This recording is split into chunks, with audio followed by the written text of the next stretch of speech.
Welcome to the session guys, my name is Shubham Suryavanshi और इस particular video में हम इस यूनिट का पूरा डिस्कशन करने वाले हैं। और ये यूनिट आपके कंट्रोल फ्लो के बारे में है।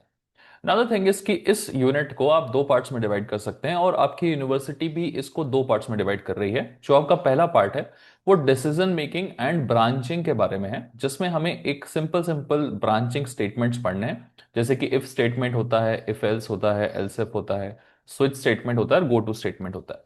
ये स्टेटमेंट्स काफी ज्यादा इजी होते हैं और इंपॉर्टेंट बात यह है कि एग्जाम में इन स्टेटमेंट्स का डेफिनेशन तो पूछा जा रहा है, बट साथ ही साथ में आपको एग्जाम में एग्जाम्पल्स के थ्रू इनके प्रोग्राम लिखने के लिए काफी ज्यादा बोला जा रहा है। या बेसिकली आप कह सकते हैं कि आपको कोड लिखने के लिए बोला जा रहा है। तो इस पर्टिकुलर सेक्शन से जितने भी आपको प्रीवियस ईयर में क्वेश्चंस पूछे गए हैं और जहां जहां आपको कोड लिखना है, इनफैक्ट ऑलमोस्ट सारे क्वेश्चन में आपको कोड लिखना है, तो फिर मैं आपको वो कोड्स भी लिख के बताऊंगा। बस इतना एक रिक्वेस्ट है मेरी आपसे कि अगर आपने यूनिट नंबर 1 का वन शॉट वीडियो नहीं देखा है तो आप उसे देख लीजिए, बिकॉज यूनिट नंबर 1 का जो वन शॉट वीडियो है ना, उसमें मैंने बहुत अच्छे तरीके से सिखाया है कि कोड लिखना कैसे है। तो एफपीएल एक ऐसा मतलब सब्जेक्ट नहीं है कि आपने यूनिट वन वन छोड़ दिया और डायरेक्टली 2 और 3 करने लगे तो काम चल जाएगा। ऐसा नहीं होता है। आपको वन करना ही पड़ेगा, बिकॉज कोड किस तरीके से लिखना है उसके सारे बेसिक्स आपको वन शॉट में सिखाए गए हैं यूनिट नंबर 1 के। ज्यादा टफ नहीं है, 1 डेढ़ घंटा देखोगे तो भी आप सारे बेसिक सीख जाते हो, ठीक है। उसके देखे बगैर आप डायरेक्टली अगर यहां जंप कर रहे हो तो फिर आपके लिए प्रॉब्लम है, क्योंकि फिर इन दैट केस आपको कोड समझ में नहीं आएंगे। कोड समझ में नहीं आएंगे तो आप प्रोग्राम नहीं बना पाओगे। नहीं बना पाओगे तो इस पर्टिकुलर यूनिट से आपको मार्क्स बिल्कुल भी नहीं मिलेंगे। साथ ही साथ हमें ऑब्वियसली ये वाला पार्ट भी खत्म करना है, बिकॉज ये लूप करके वाइल स्टेटमेंट होता है, डू वाइल होता है, फॉर स्टेटमेंट होता है। ये स्टेटमेंट्स भी बहुत ही ज्यादा इजी होते हैं गाइस, ठीक है। तो अगेन इस पर्टिकुलर यूनिट को अगर हम पूरा कर लेते हैं तो हमारे मार्क्स पक्के पक्के हो जाएंगे। सो this is one of the easiest units. बस इसमें थोड़े कोड लिखने पड़ते हैं और वो कोड भी काफी ज्यादा इजी होते हैं अगर आपके थोड़े बहुत बेसिक्स भी क्लियर हैं, ठीक है। तो ये था एक चीज जो मुझे बतानी थी आपको। साथ ही साथ जैसे मैंने कहा कि जो भी प्रीवियस ईयर में क्वेश्चंस पूछे गए हैं, अगर आप चाहें तो मैंने दिखा देता हूं आपको। Right from the starting, first question पे थोड़ा बाद में आते हैं, सेकंड क्वेश्चन को थोड़ा देखिए। वो कह रहा है, explain the difference between an if statement and an if else statement with examples. तो जब विथ एग्जाम्पल्स की बात हो जाती है ना, तो आपको एग्जाम्पल में प्रॉपर तरीके से कोड लिख के दिखाना पड़ता है। अगर आप कोड नहीं लिखेंगे तो आपको पूरे पूरे मार्क्स नहीं देगा। नेक्स्ट क्वेश्चन देखो, क्रिएट अ प्रोग्राम। तो डायरेक्टली उसने एक प्रोग्राम क्रिएट करने को बोल दिया यूजिंग अ स्विच स्टेटमेंट। तो अगर आपको कोड लिखते नहीं आता तो आपसे ये वाला क्वेश्चन भी नहीं बनेगा। Next is explain the syntax and usage of the go to statement. तो मुझे सिंटेक्स बताना है कि यार गो टू स्टेटमेंट का ऊपर ऊपर से सिंटेक्स क्या होता है, बट साथ ही साथ मुझे एग्जाम्पल देके गो टू स्टेटमेंट को एक्सप्लेन करना है। तो अगर आपको कोड लिखना नहीं आता तो आप सिंटेक्स नहीं लिख पाएंगे, आप एग्जाम्पल नहीं लिख पाएंगे, तो मार्क्स नहीं मिलेंगे आपको। Again write a program to check whether number is even और ऑड। फिर से वही दिक्कत होगी, अगर आप प्रॉपर तरीके से कोड नहीं लिखना चाहते तो आप इसको नहीं लिख पाएंगे। मतलब सिंपल सी बात है कि अगर आपको कोड लिखते नहीं आता है तो आप इस यूनिट में कुछ नहीं कर पाएंगे। तो जैसा मैंने कहा कि यूनिट नंबर 1 का वन शॉट वीडियो याद से देखिएगा। उसमें प्रॉपर बेसिक सिखाया मैंने कोड लिखने के, और वो बहुत ईजी है। तुमने अभी तक देखा नहीं है सही से, या सही जगह से नहीं देखा इसलिए तुम्हें कोडिंग टफ लग रही है, बट कोडिंग एक्चुअल में बहुत ईजी है गाइस, ठीक है। तो चलिए शुरुआत करते हैं। ये यूनिट पूरा डिसीजन मेकिंग के बारे में है। डिसीजन मेकिंग का एक सिंपल सा एग्जांपल होता है कि मुझे कुछ डिसीजन लेना है। ये जो कुछ भी थ्योरी यहाँ पे लिखी हुई है ये कभी एग्जाम में नहीं पूछी जाती। ये सिर्फ तुम्हारे रेफरेंस के लिए लिखी हुई है, थोड़ा सा पढ़ लोगे तो काम आएगा। बाकी डिसीजन मेकिंग में डिसीजन का मतलब क्या होता है, जनरली आप हाँ या ना वाले डिसीजन को लेके भी बोल सकते हो डिसीजन मेकिंग। जैसे एक सिंपल सा एग्जांपल है कि अगर आपकी जो एज है वो 18 साल या 18 साल से ज्यादा है, तो आप बोलोगे कि यार आप वोट कर सकते हो। और अगर आपकी जो एज है वो 18 साल से कम है, ठीक है, तो फिर आप वोट नहीं कर सकते। तो वोट नहीं करना इज नो वाला डिसीजन, वोट कर लेना इज यस वाला डिसीजन। तो आप क्या कर रहे हैं, आप एक तरीके से डिसीजन बना रहे हैं, ठीक है, कि आप वोट करेंगे या नहीं करेंगे। कंप्यूटर भी यूजिंग द सी लैंग्वेज बहुत अलग अलग टाइप के डिसीजंस बनाता है। और इन डिफरेंट डिफरेंट टाइप्स के डिसीजंस को अगर कंप्यूटर को लेना है तो हमें प्रॉपर तरीके से कोडिंग करनी पड़ती है। और इन डिसीजंस को लेने के लिए कंप्यूटर जो है वो इन चीजों का इस्तेमाल करता है। वो इफ स्टेटमेंट का इस्तेमाल करता है, वो इफ एल्स का स्टेटमेंट का इस्तेमाल करता है, वो इन सारे पांचों स्टेटमेंट्स का इस्तेमाल करता है। क्या करने के लिए, डिसीजंस को लेने के लिए, ठीक है। तो इन स्टेटमेंट्स के थ्रू हम कंप्यूटर को इंफॉर्मेशन देंगे। तो ये काम है इन स्टेटमेंट्स का, ठीक है। ये डिसीजन लेने में हेल्प करेंगे। तो चलिए जरा थोड़ा सा आगे बढ़ते हैं। और एक एक स्टेटमेंट के बारे में समझना शुरू करते हैं, और मेन इंपॉर्टेंट बात, हर एक स्टेटमेंट का एग्जाम्पल हमें देखते चलना है, ठीक है ना। सबसे पहले बात करते हैं अब इफ स्टेटमेंट की। देखिए, इफ स्टेटमेंट ना बहुत ही सिंपल सा स्टेटमेंट है, ठीक है। और मैं डायरेक्टली आपको एक चीज बता दूं कि आपका इफ स्टेटमेंट जो है वो सिर्फ और सिर्फ ट्रू कंडीशन पे काम करता है, फॉल्स कंडीशन पे काम नहीं करता है। एक एग्जाम्पल लेके समझोगे ना तो तुम्हें इसका थ्योरी बिल्कुल भी रटना नहीं पड़ेगा, ठीक है। तो देखो, होता क्या है कि अगर मान लीजिए कि मैं बोल रहा हूं कि एक इंटीजर है मेरे पास में, ठीक है, उस इंटीजर का वैल्यू है a इज इक्वल टू 2, ठीक है। और मुझे बताना है कि ये इंटीजर पॉजिटिव है या नेगेटिव है, ठीक है। तो मैं सिंपली बोलूंगा कि अगर मेरा इंटीजर a जो है वो 2 से ज्यादा है, ठीक है, तो मैं चाहता हूं कि कंप्यूटर मुझे आउटपुट में क्या दे, तो कंप्यूटर मुझे आउटपुट में ये प्रिंट करके दे कि भाई साहब आपका जो इंटीजर है, ठीक है, सॉरी 2 नहीं 0 आएगा, ठीक है। अगर आपका इंटीजर जो भी वैल्यू है, और मैं कह रहा हूं कि अगर मेरा इंटीजर 0 से ज्यादा है, तो कंप्यूटर मुझे आउटपुट में क्या प्रिंट करके दे कि मेरा जो a है वो क्या है, एक पॉजिटिव इंटीजर है, ठीक है ना। और अगर मेरा a 0 से बड़ा नहीं हुआ तो मुझे फर्क नहीं पड़ता, क्योंकि मेरा जो इफ है ना वो सिर्फ और सिर्फ एक ही कंडीशन पे काम करता है। किस कंडीशन पे? True condition. ट्रू कंडीशन मतलब क्या होती है? यस वाली कंडीशन होती है, ठीक है। मतलब अगर मैंने a की वैल्यू 2 देख रखी है और मैंने कंप्यूटर को ये इंस्ट्रक्शन दिया है, तो कंप्यूटर क्या करेगा कि वो मुझे आउटपुट में देगा सीधा सीधा क्या लिख के कि a is a positive integer.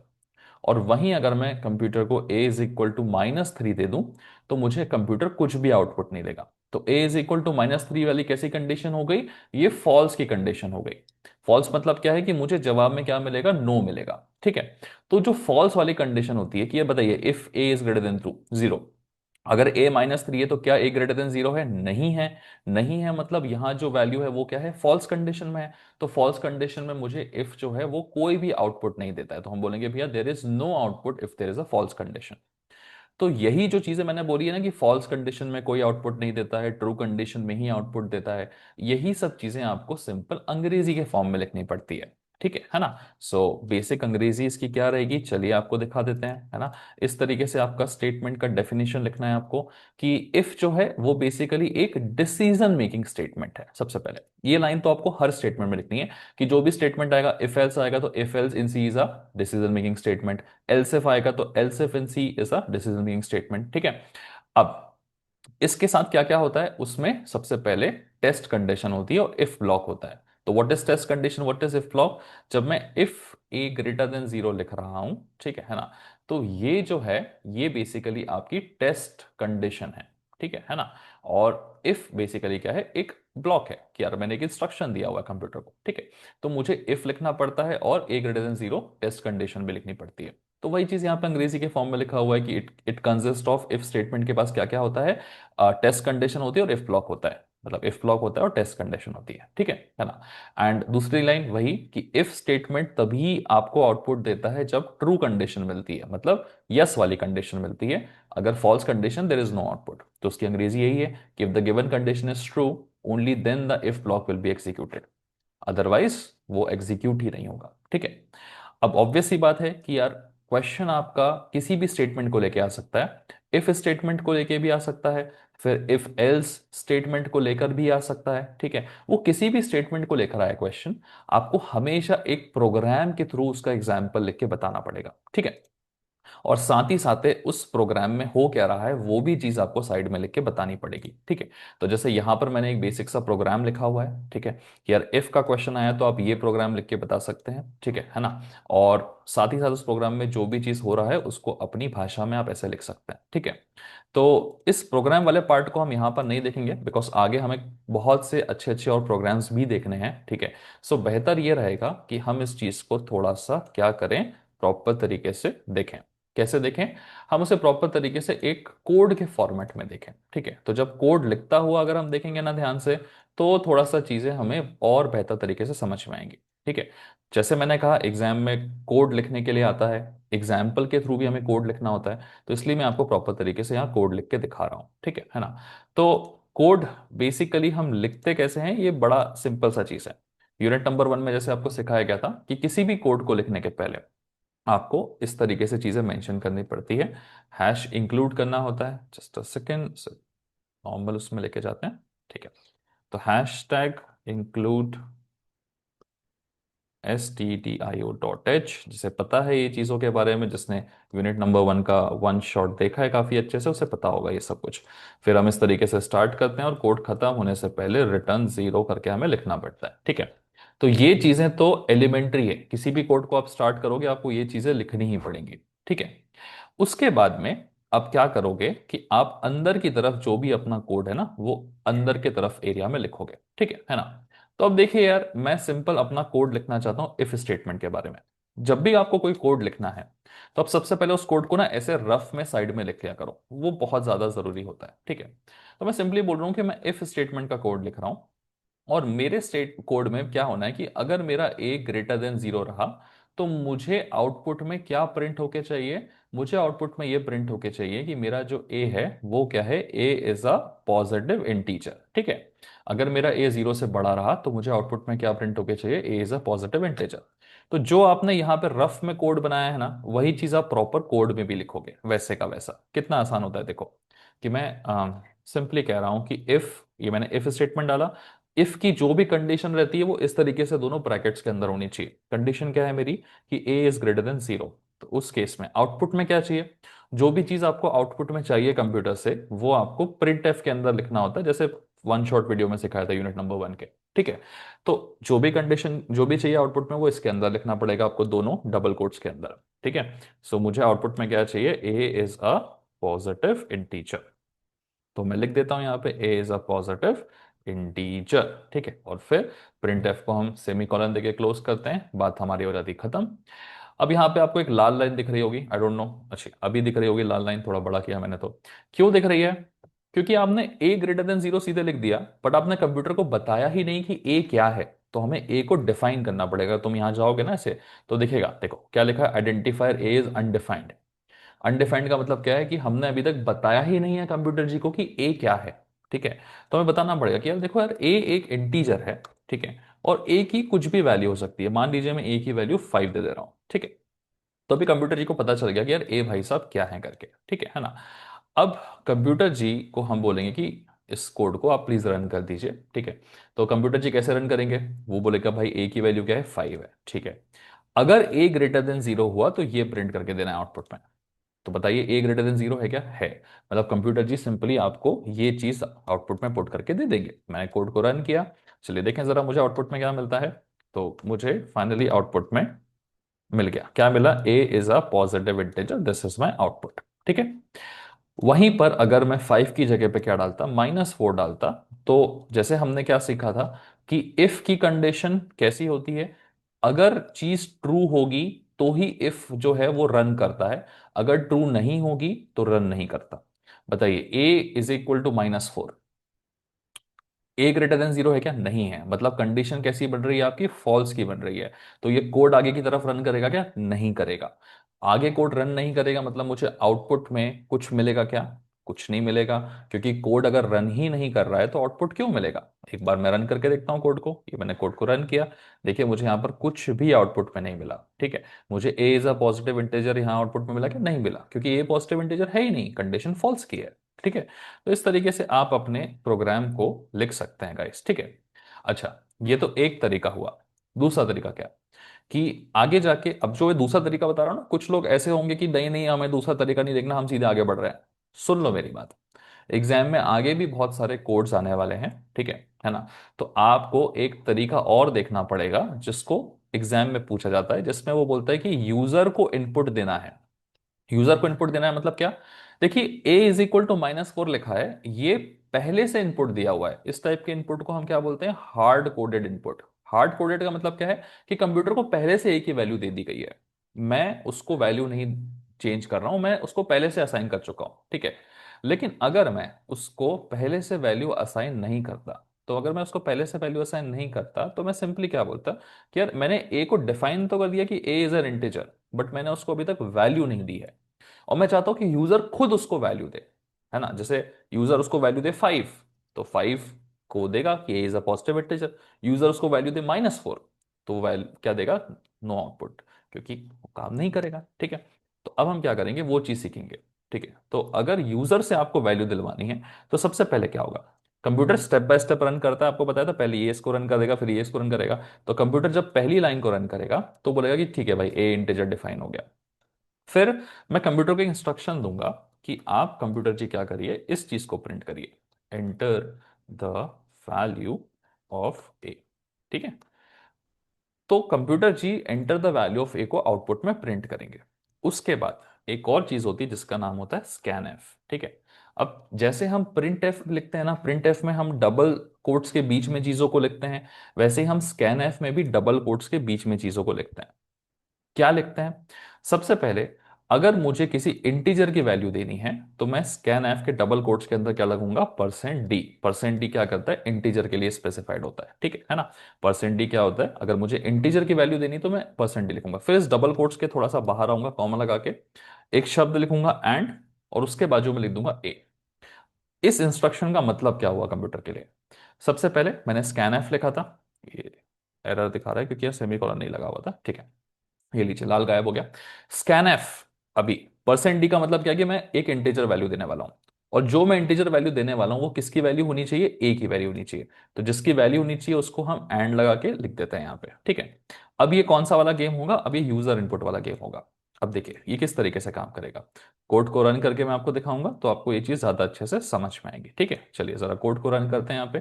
तो कोड ऐसे रन होगा कि पहले इंटीजर ए डिफाइन हुआ है, फिर एंटर द वैल्यू ऑफ ए। तो मैं इसको रन करूंगा तो कंप्यूटर मुझसे बोलेगा कि enter the value of A. ठीक है ना, और मुझे जगह देगा वो लिखने के लिए। मैं जैसे वैल्यू देता हूं 4 और मैं दबाता हूं एंटर, तो आउटपुट में कंप्यूटर क्या दे रहा है, ए इज अ पॉजिटिव इंटीजर। ठीक है, अब इसमें क्या हुआ कि पहले से ए की वैल्यू डिफाइन नहीं थी, मैं एज अ यूजर कंप्यूटर को दे रहा हूं। तो जब भी मैं ऐसा यूजर कंप्यूटर को कुछ वैल्यू देना चाहता हूं तो उसके लिए किसका इस्तेमाल किया जाता है, स्कैन एफ का इस्तेमाल किया जाता है। कैसे किया जाता है, अगर मैं इंटीजर वैल्यू देने वाला हूं तो मुझे परसेंट डी लिखना पड़ेगा, और कॉमा लगा के मैं किसकी वैल्यू देने वाला हूं उसका नाम लिखना पड़ेगा। जैसे मैं ए की वैल्यू देने वाला हूं तो ए का नाम लिखना पड़ेगा। ठीक है, ये जरूरी है बिकॉज बहुत बार क्वेश्चंस में ऐसा पूछा जाता है कि आपको ऐसा वाला प्रोग्राम लिख के बताना है जिसमें यूजर इनपुट दे रहा हो। ठीक है, तो यूजर इनपुट दे रहा हो मतलब मुझे स्कैन एफ का इस्तेमाल करके प्रोग्राम लिखना पड़ेगा। ठीक है, हालांकि जो मैंने पीडीएफ आप लोगों को दी है उस पीडीएफ में मैंने स्कैन एफ का इस्तेमाल नहीं किया क्योंकि मैं चाहता था कि चीजें सिंपल रहे। तो इस पीडीएफ में अगर आप देखें तो मैंने directly integer a is equal to 5 यहां दे दिया है, if a greater than 0 print f a is a positive integer, और एक्सप्लेनेशन में भी मैंने स्कैन एफ नहीं लिखा है, मैंने सिंपल बोला है। तुम चाहो तो सिंपल यही एक्सप्लेनेशन एग्जाम में लिख के आ सकते हो, बट अगर तुम्हें थोड़ा सा कोडिंग समझ में आने लगा, ये उनके लिए, देखो ये प्रोग्राम किन के लिए है, जिनको बिल्कुल कोडिंग समझ में नहीं आ रहा है। ठीक है, थोड़ा थोड़ा ही कर पा रहे हैं, तो आप चीजों को सिंपल रखिए, आप इस तरीके का एग्जाम्पल लिखिए क्योंकि ये एग्जाम्पल तो आप समझ चुके होंगे, और इस भाषा में चीजों को पुटअप कर दीजिए। लेकिन जो लोग थोड़ा सा कोडिंग को समझ पा रहे हैं वो समझ जाएंगे कि भाई इतना डिफिकल्ट भी नहीं है, मैं प्रिंट एफ करके स्कैन एफ डाल दूंगा तो यूजर अब इनपुट दे पाएगा। यूजर अब इनपुट दे पाएगा तो प्रोग्राम थोड़ा सा बेहतर बन जाएगा मेरा। ठीक है, तो वो लोग एग्जाम में इस वाले प्रोग्राम को लिख के आ सकते हैं जो लोग थोड़ा सा कोडिंग अब सही से कर पा रहे हैं। ठीक है, चलिए। सो आई होप आपको ये पहला वाला समझ में आ चुका होगा जिसमें हमने किसकी बात की है, इफ स्टेटमेंट की बात की है। और जो कुछ मैं यहाँ पे तुम्हें दिखा रहा हूँ ये सारा कुछ जो है एक पीडीएफ के फॉर्म में अवेलेबल है ना। उस पीडीएफ को अगर आपको एक्सेस करना है तो इस वीडियो के डिस्क्रिप्शन में मेरे एप्लीकेशन का लिंक है, क्लिक करके डाउनलोड कर लो, वहां पे तुम्हें एफपीएल का इस तरीके से कोर्स मिल जाएगा। जब तुम एप्लीकेशन डाउनलोड करोगे ना तो तुम्हें कुछ ऐसा देखने को मिलेगा, है ना। तो ये मैं पहले भी बहुत लोगों को दिखा चुका हूँ, काफी स्टूडेंट्स पहले से खरीद रहे हैं। तो अपना जो एफपीएल का कोर्स है वो कहाँ है, ये है अपना एफपीएल का कोर्स। ठीक है, 40-45 रुपीज की प्राइसिंग पे तुम्हें मिल जाता है, क्लिक करो, इसके अंदर सारे प्रीवियस ईयर क्वेश्चंस के जो भी आपसे चीजें पूछी गई हैं वो सब अवेलेबल ठीक है ना। तो आप अगर देखोगे तो सबसे इंपॉर्टेंट ये इंपॉर्टेंट पीवाईक्यू सॉल्यूशंस है। अब जैसे मैं अगर यूनिट नंबर अभी 3 पढ़ा रहा हूं यहाँ पे, ठीक है, तो यूनिट नंबर 3 में जो भी कंडीशनल स्टेटमेंट्स को लेके सवाल पूछे गए हैं, जैसे ये सारे सवाल पूछे गए हैं ना प्रीवियस ईयर क्वेश्चंस में, तो इन सवालों के किस तरीके से किस भाषा में जवाब लिखने हैं वो सब यहाँ पे प्रेजेंट है। ठीक है, कि अगर explain the conditional statements, branching statements पूछा है तो जो कंडीशनल स्टेटमेंट्स हैं उनके नाम, ये आपके नाम होते हैं सारे, हर एक स्टेटमेंट के बारे में आपको 2-2 लाइन लिखनी है। ठीक है, तो जो पहला क्वेश्चन है इसमें प्रोग्रामिंग नहीं करनी है। क्यों नहीं करनी है प्रोग्रामिंग, क्योंकि ये क्वेश्चन बिना प्रोग्रामिंग के ही बहुत बड़ा है आंसर। ठीक है, आप अगर थोड़े से प्रो हो तो एक आधा स्टेटमेंट का प्रोग्राम लिख सकते हो कि यार इफ और इफ एल्स का प्रोग्राम लिख दिया, बाकी में जो थ्योरी मैंने लिखा है ना 2-2 लाइन की 3-3 लाइन की, यही थ्योरी आपको लिख के आनी है। फिर आप अगले क्वेश्चन पे जाएंगे कि explain the difference between if statement and if else statement. अगर आपको डिफरेंस एक्सप्लेन करना है तो ऑब्वियसली इस वीडियो में मैं आपको इफ स्टेटमेंट ऑलरेडी पढ़ा चुका हूं, मैं आपको थोड़ी देर बाद इफ एल्स स्टेटमेंट भी पढ़ा दूंगा।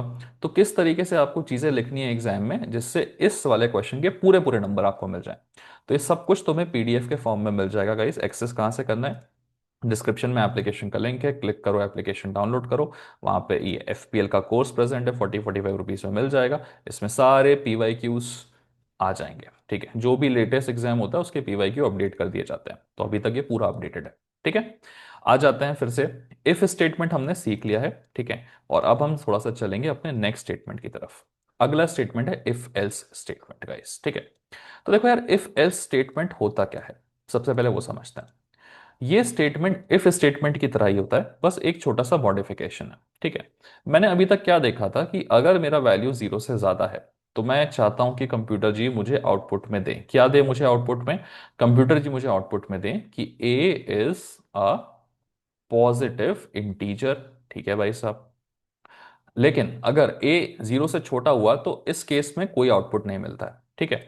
अगर मैं यहां पे एक शब्द लिख दूं एल्स और उसके बाद मैं ये लिख दूं मैं प्रिंट, क्या करता हूं, अगर एल्स का मतलब क्या है कि अगर जो मेरा ए है वो जीरो से बड़ा नहीं हुआ तो कंप्यूटर जी क्या करेंगे, तो कंप्यूटर जी मुझे आउटपुट में देंगे कि A is not a positive integer, ठीक है ना। नेगेटिव मत बोल देना भाई, अगर जीरो से बड़ा नहीं है मतलब जीरो भी तो हो सकता है, जीरो पॉजिटिव नेगेटिव नहीं होता है, ठीक है। तो यहां क्या बोलोगे, A is not a positive integer, ठीक है। अब यहां पे मेरे पास दो दो आउटपुट है। कौन कौन से दो आउटपुट है, अगर कंडीशन ट्रू हो गई तो भी मुझे आउटपुट मिलेगा, अगर कंडीशन फॉल्स हो गई तो भी मुझे आउटपुट मिलेगा, ठीक है। तो मान लो अगर ए की वैल्यू 4 के बराबर है तो बताइए ए ग्रेटर देन जीरो का है, तो कंप्यूटर क्या आउटपुट देगा, A is a positive integer. लेकिन अगर वहीं कम ए की वैल्यू -4 हो गई तो बताइए ए ग्रेटर देन जीरो है क्या, नहीं है। तो इसका मतलब कंप्यूटर क्या आउटपुट देगा, A is not a positive integer. तो मैं इफ का भी इस्तेमाल कर रहा हूं और एल्स का भी इस्तेमाल कर रहा हूं, तो मैं इन दोनों का इस्तेमाल कर रहा हूं। तो ये स्टेटमेंट क्या कहलाता है आपका, इफ एल्स स्टेटमेंट। इसमें ट्रू कंडीशन में भी आउटपुट मिलता है आपको और फॉल्स कंडीशन में भी आउटपुट मिलता है। तो इफ स्टेटमेंट में और इफ एल्स स्टेटमेंट में पहला डिफरेंस आपको यह समझ में आ गया कि यार इफ स्टेटमेंट सिर्फ और सिर्फ ट्रू कंडीशन में आउटपुट देता है, लेकिन if else statement true condition में भी आउटपुट देता है और फॉल्स कंडीशन में भी आउटपुट देता है ना। और आप जब इसकी अंग्रेजी लिखेंगे डेफिनेशन में, क्योंकि यार अंग्रेजी तो पहले लिखनी पड़ेगी, तो आपको वही लिखना है। पहली लाइन तो फिक्स है हमारी कि यार इफ एल्स स्टेटमेंट क्या है, एक डिसीजन मेकिंग स्टेटमेंट है जो कि ये डिसाइड करेगा कि कौन सा पार्ट ऑफ द कोड को रन करवाना है, ठीक है। अगर कंडीशन ट्रू हो गई तो फिर हमें क्या प्रिंट करवाना है, हमें प्रिंट करवाना है कि A is a positive integer, ठीक है। और अगर कंडीशन फॉल्स हो गई है ना, ठीक है, अगर कंडीशन फॉल्स हो गई तो मुझे क्या प्रिंट करवाना है, मुझे प्रिंट करवाना है कि A is not a positive integer, ठीक है। तो कौन सा part of the code run करेगा ये इफ एल्स स्टेटमेंट से पता चलता है कि ये वाला part of the code run करेगा या फिर ये वाला पार्ट ऑफ द रन करेगा, इफ वाला पार्ट रन करेगा कोड का या एल्स वाला पार्ट रन करेगा कोड का। तो वही चीज अंग्रेजी में लिखी है कि इफ एल्स स्टेटमेंट ये हेल्प करने में करता है कि कौन सा पार्ट रन करेगा, ठीक है, based on the specified condition, ठीक है। चलिए नाउ अगेन, जैसे मैंने बताया था कि ये ट्रू कंडीशन के लिए भी काम करता है और ये फॉल्स कंडीशन के लिए भी काम करता है, तो इसकी अंग्रेजी भी ऐसी होनी चाहिए कि if the given condition is true then the code inside the if block will be executed, correct, if block का कोड एग्जिस्ट हो जाएगा, and otherwise the code inside the else block will be executed, ठीक है। तो false condition में ये वाला execute हो जाएगा। तो अब देखो, अंग्रेजी को बिल्कुल भी रट्टा मानना पड़ रहा है क्या तुमको, जी नहीं, रट्टा मानने का प्रोसेस तो हमारा बिल्कुल ही खत्म हो चुका है यहाँ पे, ठीक है, ओके। चलिए, आगे बढ़ते हैं और इफ एल्स स्टेटमेंट का एक छोटा सा एग्जांपल यहाँ पर हम देख लेते हैं, बिकॉज इजी एग्जांपल है दोस्त, ठीक है। कुछ नहीं है, एक बेसिक कोडिंग जो हमने ऑलरेडी लिख रखी थी, इसी कोड को थोड़ा सा मॉडिफाई करेंगे तो इफ एल्स का स्टेट एग्जांपल बन जाएगा। आओ देख लेते हैं। तो मैंने ऑलरेडी यहाँ पे दे रखा है क्या, enter the value of S, हाँ, if A is greater than zero तो ये प्रिंट करना है, ठीक है। तो इफ की कंडीशन तो हम ऑलरेडी दे चुके हैं। अगर ये चीज नहीं हो पाती है तो एल्स क्या प्रिंट करवाना है मुझे, एल्स मैं कंप्यूटर जी को इंस्ट्रक्शन दूंगा कि आप क्या प्रिंट करिए इस बार, अगर कंडीशन फुलफिल नहीं होती है तो आप प्रिंट कर दीजिए A is not a positive integer. Video को आप 1.5x में चला लीजिएगा इस, अगर आपको लग रहा है कि चीजें स्लो जा रही है तो, ठीक है। अब मैं इस कोड को सिंपली रन करूंगा, ठीक है। ये मैंने कोड को रन किया और मुझसे मांगा कंप्यूटर ने एंटर द वैल्यू ऑफ ए। क्यों मांगता है? क्योंकि मैंने उसको स्कैन एफ दे रखा है, इसलिए वो मुझसे सामने से वैल्यू मांगता है, ठीक है। तो यूजर ने इनपुट दिया 5, डाला, आउटपुट क्या मिला? ए इज अ पॉजिटिव इंटीजर। वहीं पे मैं अगर कोड रन करता हूं और me as a user computer को वैल्यू देता हूं -6, तो कंप्यूटर क्या दे रहा है आउटपुट में? A is not a positive integer, ठीक है ना। देखिए, तो ये क्या बन गया? ये एग्जाम्पल बन गया कौन सा? इफ एल्स स्टेटमेंट का। और यही प्रोग्राम आप लिख सकते हो। अगेन अगर मैं प्रोग्राम को दिखाऊं तो मैंने प्रोग्राम में स्कैन एफ का इस्तेमाल नहीं किया है, क्योंकि देखिए हर किसी का अपना अपना होता है। किसी किसी को आगे जाके लाइफ लाइफ में सी प्रोग्रामिंग की जरूरत पड़नी है, किसी को नहीं पड़नी है। जिसको पढ़नी है वो प्रिंट एफ स्कैन एफ दोनों सीख ले। जिसको नहीं पढ़नी है वो सिंपली क्या सीख ले कि भाई इफ कंडीशन अगर लगती है और एल्स कंडीशन लगती है तो दो आउटपुट्स मिलेंगे। मैंने सिंपल सा प्रोग्राम लिखा है, अगर ए इज इक्वल टू -4 है, इसका मतलब चीजें फॉल्स जा रही है तो एल्स वाला रन करेगा। अगर ए इज इक्वल टू फोर्स, ए मतलब +4 होता तो ये वाला रन करता। यही एग्जाम्पल है और यही इसकी अंग्रेजी है, ठीक है। एक बार इसकी अंग्रेजी भी आपको लिख के दिखा दे, पढ़ के दिखा देते हैं, क्योंकि बड़ी सिंपल सी अंग्रेजी है इसकी। क्या है देखो, एज पर द प्रोग्राम। ये लिखना जरूर है गाइस, इसको स्किप मत करना, ये बहुत इंपॉर्टेंट है, क्योंकि जब तक आप प्रोग्राम एक्सप्लेन नहीं करोगे ना, एग्जामिनर नंबर नहीं देगा, ठीक है। तो ये लिखना क्या कि भाई प्रोग्राम के हिसाब से if we put the value of a anything more than 0, ठीक है, तो मुझे क्या होगा? इफ ब्लॉक रन करेगा, क्योंकि ए ग्रेटर देन 0 की कंडीशन है ना। एंड हमें आउटपुट में क्या मिलेगा? ए इज अ पॉजिटिव इंटीजर। तो जो हमने अभी अभी आउटपुट में देखा था प्रोग्राम में, वही चीज अंग्रेजी में लिखनी है। अगर ए की वैल्यू कुछ भी 0 से कम आती है तो उस केस में एल्स वाला ब्लॉक रन करेगा, मतलब ये वाला ब्लॉक। तो उस केस में आउटपुट क्या मिलेगा मुझे? A is not a positive integer. तो ये चीज रटने की है क्या? नहीं रटने की है सर, प्रोग्राम में जो हो रहा था वही चीज हमें लिख के बता देनी है, खत्म, हो गया एक्सप्लेनेशन। तो दो स्टेटमेंट्स हमने देख लिए, इफ स्टेटमेंट देख लिया, इफ एल्स स्टेटमेंट देख लिया। अब आ जाते हैं सिंपल यहां पर कि प्रीवियस ईयर क्वेश्चन की अगर हम बात करें, तो प्रीवियस ईयर क्वेश्चन में सिंपल तुमसे पूछा गया था इस पे क्वेश्चन। और अच्छा क्वेश्चन था। क्वेश्चन क्या पूछा गया था एग्जाम में तुमसे? देखो, उसने सीधा लिख के बोला था तुमसे कि यार explain the difference between an if statement and an if else statement. तो तुम्हें तो सिंपली अब सुन सुन के याद हो चुका होगा, यार इफ स्टेटमेंट सिर्फ ट्रू कंडीशन पे काम करता है, if else statement both true and false condition पे काम करता है, ठीक है। इफ स्टेटमेंट एक सिंपल स्टेटमेंट होता है, इफ एल्स स्टेटमेंट भी एक सिंपल स्टेटमेंट होता है। तो उसका बेसिक डेफिनेशन जो पढ़ा था वो लिख दिया, और फिर इफ स्टेटमेंट का एक प्रोग्राम लिख के दिखा दिया, ठीक है। तो ये हमने क्या दिखा दिया? इफ स्टेटमेंट के बारे में, ठीक है। उसके बाद हम बता देंगे एल्स स्टेटमेंट के बारे में कि यार एल्स स्टेटमेंट क्या होता है। Else statement is also decision making statement, जो कि डिसाइड करता है कि कौन सा पार्ट रन करेगा, इफ वाला पार्ट रन करेगा या एल्स वाला पार्ट रन करेगा, ठीक है। और अगर चीजें ट्रू रही तो इफ वाला पार्ट रन करेगा, अगर चीजें फॉल्स रही तो फिर एल्स वाला ब्लॉक रन करेगा। हमने इफ एल्स का सिंपल सा कोड लिख के दिखा दिया। और फिर ध्यान रखिएगा कि एग्जाम में उसने बोला है explain the difference between them. तो डिफरेंस बिटवीन देम लिखा होने की वजह से तुम्हें एक छोटा सा टेबल जो यहाँ पे तुम देख सकते हो ये भी बना के दिखाना है। उस टेबल में जो लिखा है वो भी रटने की जरूरत नहीं है। जो हमने यहां लिखा है ना अंग्रेजी में, वही इस टेबल में लिखा है कि भाई अगर फॉल्स कंडीशन होगी तो इफ स्टेटमेंट जो है वो रन नहीं करेगा, लेकिन इफ एल्स स्टेटमेंट दोनों कंडीशन पे रन करता है, ठीक है। Execution guarantee. देखिए एग्जीक्यूशन गारंटी इफ स्टेटमेंट में सिर्फ ट्रू वाले केस में होती है, लेकिन इफ एल्स स्टेटमेंट में दोनों ट्रू और फॉल्स केस में एग्जीक्यूशन गारंटी होता है, ठीक है। Best use case, single case checks. क्योंकि ये सिर्फ और सिर्फ ट्रू कंडीशन के लिए एक्ट करता है, इसलिए ये सिंगल केस में यूज हो पाएगा। लेकिन ये बाइनरी डिसीजंस, मतलब मैं यस वाला डिसीजन भी बना सकता हूं, मैं नो वाला डिसीजन बना सकता हूं, मतलब मैं 1 वाला भी 0 वाला भी ले सकता हूं, मतलब मैं ट्रू वाला डिसीजन भी बना सकता हूं, फॉल्स वाला भी।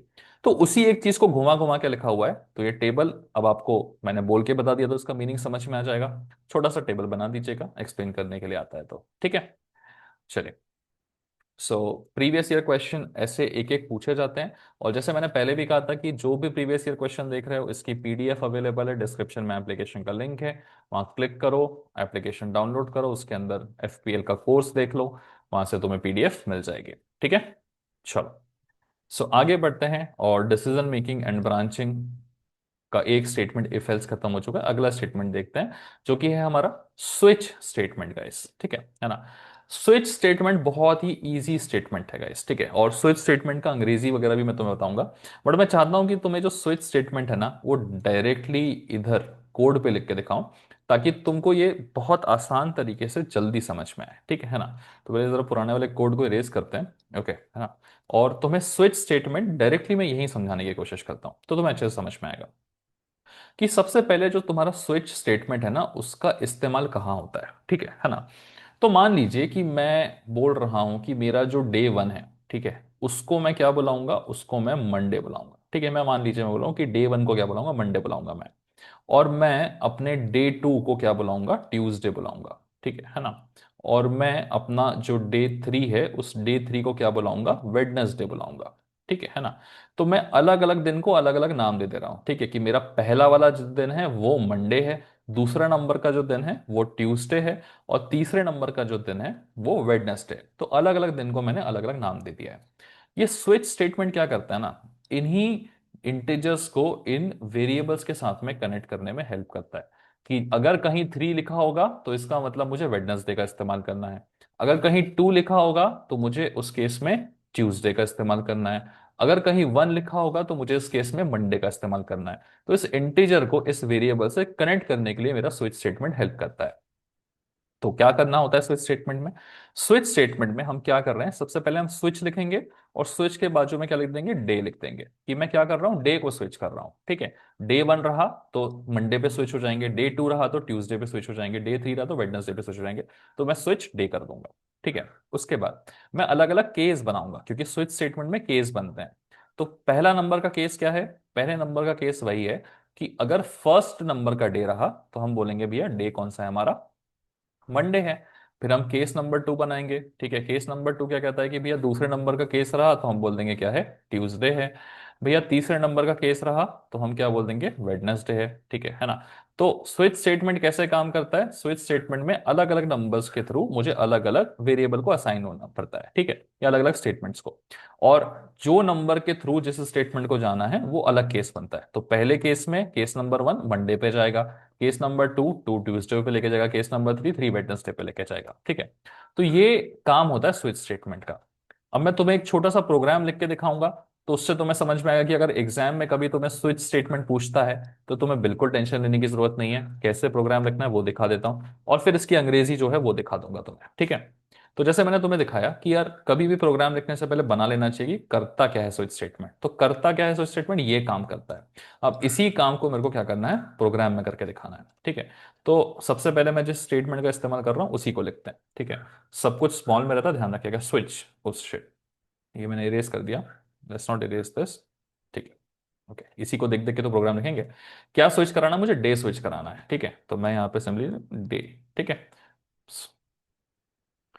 जो भी कंडीशन होती है वो ब्रैकेट के अंदर होनी चाहिए। उसके बाद एक चीज ध्यान रखिएगा, जो स्विच स्टेटमेंट होता है ना, वो उसका पूरा प्रोग्राम अलग से अपने डबल फ्लावर ब्रैकेट्स ही बोलते हैं शायद इनको, करली ब्रैकेट, सॉरी, करली ब्रैकेट्स के अंदर लिखा जाता है ना। स्विच स्टेटमेंट का जो भी है चीजें वो अलग से अपने दो करली ब्रैकेट्स के अंदर लिखा जाता है, ठीक है। अब क्या लिखना है इसके अंदर, हमें जो अलग अलग केसेस बनाने हैं ना वही केस लिखने हैं, ठीक है। तो मैं अपने केसेस को लिखना शुरू करता हूँ कि केस नंबर वन, और केस नंबर वन क्या है, सेमी कॉलन लगाना जरूरी है, ये उसका फॉर्मेट होता है। क्या है केस नंबर वन, कि केस नंबर वन के हिसाब से मैं चाहता हूं कि कंप्यूटर जी मुझे क्या आउटपुट में दे, कंप्यूटर जी मुझे आउटपुट में दें कि अगर मैं केस नंबर वन पे जा रहा हूं तो उस केस में मुझे मिलेगा आउटपुट कि जो मेरा दिन है वो क्या है, डे इज मंडे, ठीक है।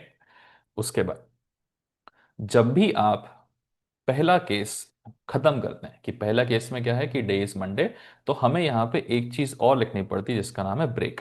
क्योंकि अगर आप ब्रेक नहीं लिखोगे ना तो कंप्यूटर जी उस केस को क्लोज नहीं करेंगे। तो केस को हमने ओपन किया, केस के बारे में लिखा, फिर ब्रेक डाल के केस को क्लोज कर दिया। फिर हमें क्या करना है, केस नंबर टू बनाना है अपना, with again semi colon.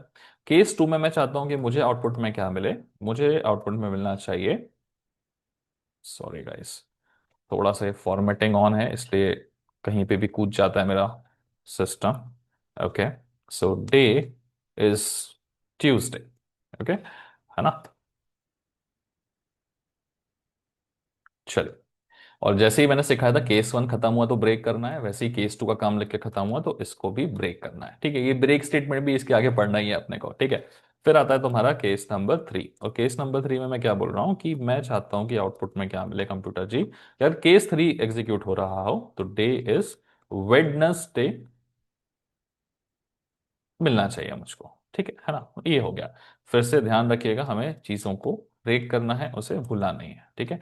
Spelling mistake मत कर देना वरना वो ब्रेक नहीं करेगा, ओके। चलिए, ये चीज हमारी खत्म हो चुकी है। तो अब हमने यहाँ पे क्या क्या लिख दिया ना, थोड़ा ध्यान से देख लीजिए, ठीक है। थोड़ा छोटा करते हैं ताकि आपको समझ में आए। ओके ना, तो मुझे क्या करना है, स्विच डेज करने हैं। तो केस 1 में मुझे ये मिलेगा, 2 में ये मिलेगा, 3 में ये मिलेगा। ध्यान रखिए ये डे को उसने अभी तक रेड मार्क करके रखा है, क्यों? क्योंकि डे क्या है कंप्यूटर जी को पता ही नहीं है ना। अगर आप थोड़ा यहाँ रखोगे तो देखो आइडेंटिफाइड डे इज अनडिफाइंड बोल रहा है ये, ठीक है ना। देखो अनडिफाइंड मतलब मैंने कंप्यूटर जी को बताया नहीं कि डे क्या है। तो मैं कंप्यूटर जी को बता देता हूँ कि भाई जो मेरा डे है ना, वो एक इंटीजर वैल्यू देने वाला हूं मैं उसको, डे को। तो इंटीजर डे, ठीक है। और मैं लगे तो वैल्यू भी दे देता हूँ। चलिए डे की वैल्यू मैंने 1 दे दी। देखिए लाल गायब हो गया। हाँ जी। तो अगर डे की वैल्यू 1 है, मतलब कौन सा केस रन होगा, मेरा केस नंबर 1 रन होगा। मुझे आउटपुट में क्या मिलेगा, मंडे। अगर वही डे की वैल्यू मेरी 2 दिया होता मैंने, तो कंप्यूटर जी कौन सा केस रन करते, सेकंड केस, और डे इज ट्यूसडे देते। यही काम होता है स्विच स्टेटमेंट का। एक बार मैं इसको रन करके दिखाता हूँ कंप्यूटर प्रोग्राम को। तो मैं जैसे ही इस प्रोग्राम को यहाँ पर देखिए रन करूंगा, तो क्योंकि मैंने डे की वैल्यू 2 दे रखी थी, तो मुझे आउटपुट में क्या मिल रहा है, देखिए it is day is Tuesday, ठीक है। चलिए, लेकिन ये तो मैं खुद से पहले से वैल्यू दे दे रहा हूं, integer day is equal to 2। ये हार्ड कोडेड है, लेकिन ये हार्ड कोडेड चीज अपने काम नहीं आने वाली है। तो हमें क्या करना पड़ेगा, हमें इसको एज अ यूजर इनपुट बनाना पड़ेगा। यूजर इनपुट कैसे बनाते हैं, स्कैन एफ का इस्तेमाल करके। तो पहले कंप्यूटर जी को हम जैसे पिछले 2 प्रोग्राम्स में सिखाया था ना, उनको बोलेंगे कि यार enter the value of day. तो कंप्यूटर जी क्या करेंगे कि मुझे ये चीज लिख के देंगे। और ये चीज लिख के देने के बाद में मैं यहाँ पे लगा रहा हूँ स्कैन एफ। स्कैन एफ का मतलब क्या है कि अब मुझे मौका मिलेगा कंप्यूटर जी की वैल्यू को प्रिंट करके देने का। तो यहाँ पे एंड, तो अगर मुझे कोई इंटीजर वैल्यू पुट करानी है, क्योंकि मैं डे की वैल्यू 1 2 3 चूज करने वाला हूँ, मतलब मैं इंटीजर वैल्यू चूज करने वाला हूँ, तो मैं परसेंट डी लिखूंगा, कॉमा लगा के एंड लिखूंगा। और जिस भी चीज का वैल्यू देना है, तो मैं किसका वैल्यू देने वाला हूँ, डे का वैल्यू, तो मैं यहाँ पे सीधे डे लिख दूंगा और स्कैन एफ को कर दूंगा क्लोज। अब चीजें मेरे हाथ में है कि मैं 1 2 3 जो भी वैल्यू चूज करूंगा उस हिसाब से मेरे को ये आउटपुट मिलेगा। तो मैंने अब कोड को अपने रन कर देना है, ठीक है। ये कोड को मैंने रन किया, तो उसने बोला enter the value of day. मैंने बोला नंबर 3 और मैंने मारा एंटर। तो क्या मिला मुझे, डे इज वेडनेसडे, ठीक है। तो आई थिंक आप स्विच स्टेटमेंट सीख गए हैं कि स्विच स्टेटमेंट कैसे काम करता है। यही एग्जांपल आपको स्विच स्टेटमेंट का एग्जाम में लिख के दिखाना। ये सेम कोड लगे तो इसकी फोटो ले लो। फोटो लेने से बेहतर है कि जो पीडीएफ बनाया वहां से चेक कर सकते हो। जैसे मैंने आपको बताया था, मैं पीडीएफ में कोशिश करता हूं कि आपको ज्यादा डिफिकल्ट कोड्स ना दूं, तो मैंने सिंपल कोड दे रखा है कि मैंने पहले से डे की वैल्यू दे दी है 1। तो मुझे पता आउटपुट में क्या मिलने वाला, मंडे। अगर मैं पहले से वैल्यू 2 देता तो आउटपुट में क्या मिलता, ट्यूसडे। मैंने एक्चुअल प्रोग्राम में आपको क्या सिखाया है, ये भी सिखा दिया है, ठीक है, कि आप स्कैनएफ का इस्तेमाल कैसे कर सकते हैं, ठीक है ना। क्योंकि स्कैनएफ का इस्तेमाल जरूरी है। अगर आप थोड़े से बेहतर हैं अपनी कोडिंग में, थोड़ा बहुत भी अगर आपको कोडिंग समझ में आ रही है, तो प्लीज आप ये स्कैनएफ वाला कोड लिख दीजिएगा। थोड़ा सा ज्यादा बेहतर रहेगा आपके लिए। कुछ नहीं करना है, सब कुछ सेम है। देखो नीचे का पूरा सेम है, बस पहले से डे इज इक्वल टू 1 हम नहीं दे रहे हैं। पहले से डे इज इक्वल टू 1 की जगह हम क्या दे दे रहे हैं यहाँ पे, हम सिंपल दे दे रहे हैं enter the value of day और स्कैन एफ लगा दे रहे हैं, ठीक है। तो ये चीज आपने लिख दी, काम हो जाता तुम्हारा खत्म, सिंपल, ठीक है। चलो, तो और उसके बाद जो अंग्रेजी लिखनी है यहाँ पे, ये अंग्रेजी तुम्हारी साफ है। तुम कैसा भी कोड लिखो, तुम यही सेम अंग्रेजी लिख सकते हो एग्जाम में, ठीक है। कि यार, और ये अंग्रेजी लिख के आनी है कि स्विच स्टेटमेंट के बारे में, क्योंकि पेपर तो भरना पड़ेगा, थ्योरी पेपर है। तो स्विच के बारे में क्या लिखोगे तुम, कि यार in the program we have applied switch statement. अभी स्विच स्टेटमेंट क्या करता है, स्विच स्टेटमेंट में आउटपुट डिपेंड करता है इंटीजर जो भी हम असाइन कर रहे हैं। अगर मैंने 1 असाइन किया है तो आउटपुट में केस 1 एग्जीक्यूटेड होगा। अगर 2 असाइन किया तो केस 2 एग्जीक्यूटेड होगा। अगर 3 असाइन किया तो केस 3 एग्जीक्यूटेड होगा, ठीक है ना। इन सब के अलावा अगर मैं कोई दूसरा केस असाइन कर देता हूं, मान लो मैं केस नंबर 4 असाइन कर देता हूं, ठीक है। अभी 4 तो मैंने यहाँ पे बता डाला ही नहीं है, ठीक है, क्योंकि मैंने सिर्फ केस 1 डाला है, केस 2 डाला है और केस 3 डाला है। चलो करके देखते हैं। अगर मैं केस मतलब 4 असाइन कर देता हूँ, enter the value of day 4 assign कर देता हूँ, मुझे देखो कोई आउटपुट नहीं मिलेगा, there is no output over here, ठीक है ना। So this is how it works guys. और वही लाइन मुझे लास्ट लाइन यहाँ पे लिख देनी कि as only 3 cases assigned we can put the day values 1 2 3 only. If we put the day value more than 3 no output will be received. तो करके देखा, नो आउटपुट आता, वही लिख दिया, सिंपल है, ठीक है। तो बस थोड़ा सा अच्छे से पढ़ना है इस चीज को, जैसे ही थोड़ा ठीक से पढ़ाई होती है काम हो जाता है ना। तो ये हो गया तुम्हारा स्विच स्टेटमेंट। अब अगला स्टेटमेंट आता है तुम्हारा गो टू स्टेटमेंट, और ये तुम्हारा लास्ट स्टेटमेंट है गाइस। बहुत बेहतरीन स्टेटमेंट है और सबसे इजी स्टेटमेंट है गो टू स्टेटमेंट, ठीक है। अभी गो टू स्टेटमेंट को भी ना मैं डायरेक्टली अगर तुम्हें ये करके दिखाऊंगा ना यहाँ पे, तो तुम्हें समझ में आएगा कि गो टू स्टेटमेंट जो है वो अपने आप में कितना ज्यादा आसान होता है ना। अपनी फॉर्मेट फील्डिंग सेट करते हैं गाइस, ठीक है। और यहाँ तुम्हारे गो टू स्टेटमेंट के बारे में बताते हैं। गो टू स्टेटमेंट का इस्तेमाल तुम इफ एल्स स्टेटमेंट के साथ में बहुत अच्छे से कर सकते हो, ठीक है। तो एक सिचुएशन बनाते हैं, क्या सिचुएशन, कि अगर तुम्हें 60 मार्क्स से ज्यादा मिल गए तो तुम क्या हो जाओगे, तुम पास हो जाओगे। लेकिन अगर तुम्हें 60 मार्क्स से कम मिले तो तुम क्या हो जाओगे, फेल हो जाओगे। तो इसी चीज को अगर मैं इफ एल्स स्टेटमेंट में लिखना चाहूं तो क्या बोलूंगा, कि अगर मेरा जो स्कोर है वो 60 या 60 से ज्यादा, ग्रेटर देन इक्वल टू 60 बोलते हैं, लेकिन ग्रेटर देन इक्वल टू हमारा कोडिंग में ऐसा लिखा जाता है, ग्रेटर देन इक्वल टू आजू बाजू में लिखते हैं। अगर मेरा स्कोर 60 से ज्यादा या 60 के बराबर है तो मैं बोलूंगा कि भाई कंप्यूटर जी आप मुझे क्या आउटपुट में दीजिएगा, मुझे आप दे दिए कि भैया आप जो हैं वो पास हो गए, ठीक है ना। आप कॉन्ग्रेचुलेशन का मैसेज दे दीजिएगा कि कॉन्ग्रेट्स यू पास, ठीक है ना। अगर ये चीज नहीं हुई, मतलब एल्स आ जाएगा, एल्स कंप्यूटर जी आप मुझे क्या लिख के दे दीजिएगा, ठीक है। कंप्यूटर जी बोलेंगे कि मैं आपको सिंपल फिर क्या लिख के दे दूंगा कि आप फेल हो गए, ठीक है, सो सॉरी, बैड लक, आप फेल हो चुके हैं, ठीक है ना, इस तरीके से। Okay, someone at the door, let me just check it. Okay, चलो कंटिन्यू करते हैं। तो जैसे हमने देखा कि ये चीज कि भाई अगर आप 60 से ज्यादा तो आप कांग्रेट्स पास हो जाएंगे, अदरवाइज आप फेल हो जाएंगे। इसी चीज को मैं क्या करूंगा, अब इसी चीज को मैं प्रोग्राम में डालूंगा, और प्रोग्राम में डालने के बाद मैं तुम्हें दिखाऊंगा कि गो टू स्टेटमेंट कैसे लगता है, ठीक है। तो सबसे पहले अपनी वही कंडीशन लिख रहा हूँ कि भाई जो कंडीशन है लिख दो, कि कंडीशन हम इसके अंदर लिखते हैं हमेशा ब्रैकेट के अंदर, कि भाई अगर मेरा जो स्कोर है, ठीक है, सिर्फ स्कोर इज ग्रेटर देन और इक्वल टू 60, तो मैं बोलूंगा कि भैया कंप्यूटर मुझे आउटपुट में देगा, क्या आउटपुट में देगा कि कॉन्ग्रेचुलेशंस, आप पास हो गए हैं, ठीक है, कॉन्ग्रेचुलेशंस यू हैव पास्ड, ठीक है। चलिए और मैं इसको क्लोज कर देता हूं यहां पे।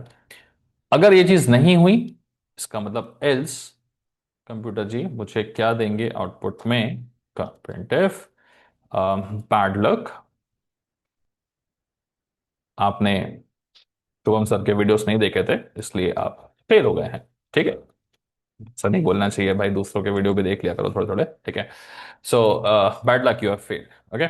चलिए, ये आपने लिख दिया, तो ये तो हो गया इफ एल्स स्टेटमेंट की बात। ये देखिए लाल पट्टी दे रहा है क्योंकि कंप्यूटर जी को पता नहीं स्कोर क्या होता है, वो स्कोर को क्या बोल रहा होगा, सीधे भैया score is undefined, undefined, computer ji को समझ में नहीं आ रहा क्या लिख दिया आपने, तो डिफाइन कर दो भाई, चिंता मत करो। स्कोर को मैं एक इंटीजर वैल्यू देने वाला हूं, तो मैं स्कोर को बोलूंगा कि स्कोर क्या रहेगा, एक इंटीजर शब्द रहेगा, ठीक है। मैं कुछ भी स्कोर दे सकता हूं, अभी के लिए मैं 72 देके रख देता हूं, बाद में मैं इसको थोड़ा सा अपने हिसाब से और बेहतर करूंगा, ठीक है। चलिए, तो कोडिंग ऐसे ही होती है भाई, कोई ऐसा फिक्स फॉर्मेट नहीं होता कि आप ऊपर नीचे, ऊपर से नीचे तक ही आए हमेशा। कोडिंग इज लाइक कि जो चीज समझ में आई पहले उसको लिख दो, फिर फॉर्मेट के हिसाब से आप चेंज करते रहो, और तुम्हें सीखना भी वैसे ही है, ठीक है। अब मैं अगर इसको रन करूंगा ना, तो कंप्यूटर जी मुझे क्या देने वाले हैं कि यार आपका स्कोर 62 है, 72 है, आपने 60 से ज्यादा स्कोर किया, तो आउटपुट में कंग्रेचुलेशन मिलेगा आपको, आप पास होते हैं सर, ठीक है ना। तो ये आउटपुट मुझे दे देगा। लेकिन मुझे ये चीज नहीं करनी है, मुझे किसका इस्तेमाल करना है, मैं अब एक नई चीज सीख रहा हूं जिसका नाम है गो टू स्टेटमेंट, ठीक है ना। तो गो टू स्टेटमेंट में क्या होता है, गो टू स्टेटमेंट क्या करता है, ये जो इफ के नीचे ये प्रिंट एफ वाला सामान लिखा है ना, ठीक है, इस सामान को यहां नहीं लिखने को बोलता है, वो बोलता है कि आप इस सामान को थोड़ा एक अलग तरीके से लिखेंगे, कैसे लिखेंगे। तो सबसे पहले तो आप एक काम करिए कि आप इस वाले सामान को सिलेक्ट कर लीजिए, हटा दीजिए, ठीक है ना, कंट्रोल सी करके कॉपी कर देता हूं, हटा देता हूं मैं, ठीक है। इसकी जगह वो बोलेगा कि आप गो टू स्टेटमेंट का इस्तेमाल करिए, गो टू लिखो, उसके बाद स्पेस दो, स्पेस देने के बाद में आप जो शब्द चाहे यहां पे लिख सकते हैं। तो मैं लिख रहा हूं यहां पे पास, क्यों लिख रहा हूं थोड़ी देर में तुम्हें समझ में आ जाएगा, ठीक है। कि मैंने लिखा कि यार अगर स्कोर 60 या 60 से ज्यादा है तो कंप्यूटर जी को कहां जाना है, कंप्यूटर जी को जाना है गो टू पास पे। पास क्या चीज है सर, ठीक है, पास वो चीज है, देखो अभी लाल लाइन है तो कंप्यूटर को पता नहीं पास क्या चीज है। तो पास को यहां पे आपको डिफाइन करना पड़ेगा, डिफाइन करने के लिए आप सेमीकोलन यूज करते हैं, ठीक है। ये आपने क्या कर दिया, पास को डिफाइन कर दिया, और ऑब्वियसली आपने अगर पास को डिफाइन किया तो आपको लिखना पड़ेगा कि पास में आप क्या लिखना चाहते हो। मैं वो लिख दूंगा मेरा प्रिंट एफ, ठीक है ना। अब इससे कंप्यूटर जी को क्या समझ में आ गया कि भाई अगर स्कोर एक एक करके रीड करता है कंप्यूटर जी, तो कंप्यूटर जी ने पहले क्या रीड किया कि स्कोर कितना है, 72 है, ठीक है भाई साहब। तो अगर स्कोर 60 या 60 से ज्यादा है तो कंप्यूटर जी बोलेंगे कहाँ जाना है आपको, पास पे जंप करना है। पास का मतलब क्या है, पास का मतलब आपको ये चीज प्रिंट करनी है, तो ये हो गया गो टू स्टेटमेंट।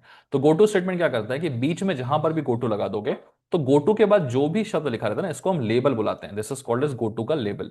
ओके, तो गो टू स्टेटमेंट का अगर तुम सिंटेक्स देखना चाहो तो सिंटेक्स बड़ा सिंपल सा होता है कि तुम्हें गो टू लिखना है और गो टू के बाद में लेबल लिखना है। ठीक है, लेबल मतलब क्या है कि जो भी तुम लेबल देना चाहते हो, पास का देना चाहते हो, फेल का देना चाहते हो, जहां पर भी पहुंचाना चाहते हो, और जहां पर भी तुम पहुंचाना चाहते हो उसका मीनिंग क्या है, तो लेबल कॉलम करके उसका मीनिंग लिख देना है। तो मैंने वही किया, गो टू पास, पास पे मैं पहुंचाना चाहता हूँ और पास का मीनिंग क्या है, ये मीनिंग है। तो इस तरीके से हम गो टू स्टेटमेंट देते हैं। ठीक है, अच्छा, गो टू स्टेटमेंट में एक चीज का और ध्यान रखना है कि आप जब भी गो टू स्टेटमेंट को लिखते हैं, ये आपने गो टू स्टेटमेंट लिखा, तो आपको एक और गो टू स्टेटमेंट लगाना पड़ता है। ठीक है ना, तो गो टू अकेला नहीं आता है, और वो गो टू स्टेटमेंट क्या होता है, एंड का होता है। ठीक है, तो जैसे आपने गो टू एंड लिखा, तो अभी देखिए एंड के नीचे लाल लाइन है, तो कंप्यूटर जी को समझ में नहीं आ रहा है कि गो टू एंड क्या है। ठीक है, तो आपको बताना पड़ेगा कि जैसे गो टू पास में आपने बताया था कि पास का मतलब ये है, वैसे गो टू एंड में आपको कंप्यूटर जी को बताना पड़ेगा कि यार एंड का मीनिंग क्या है।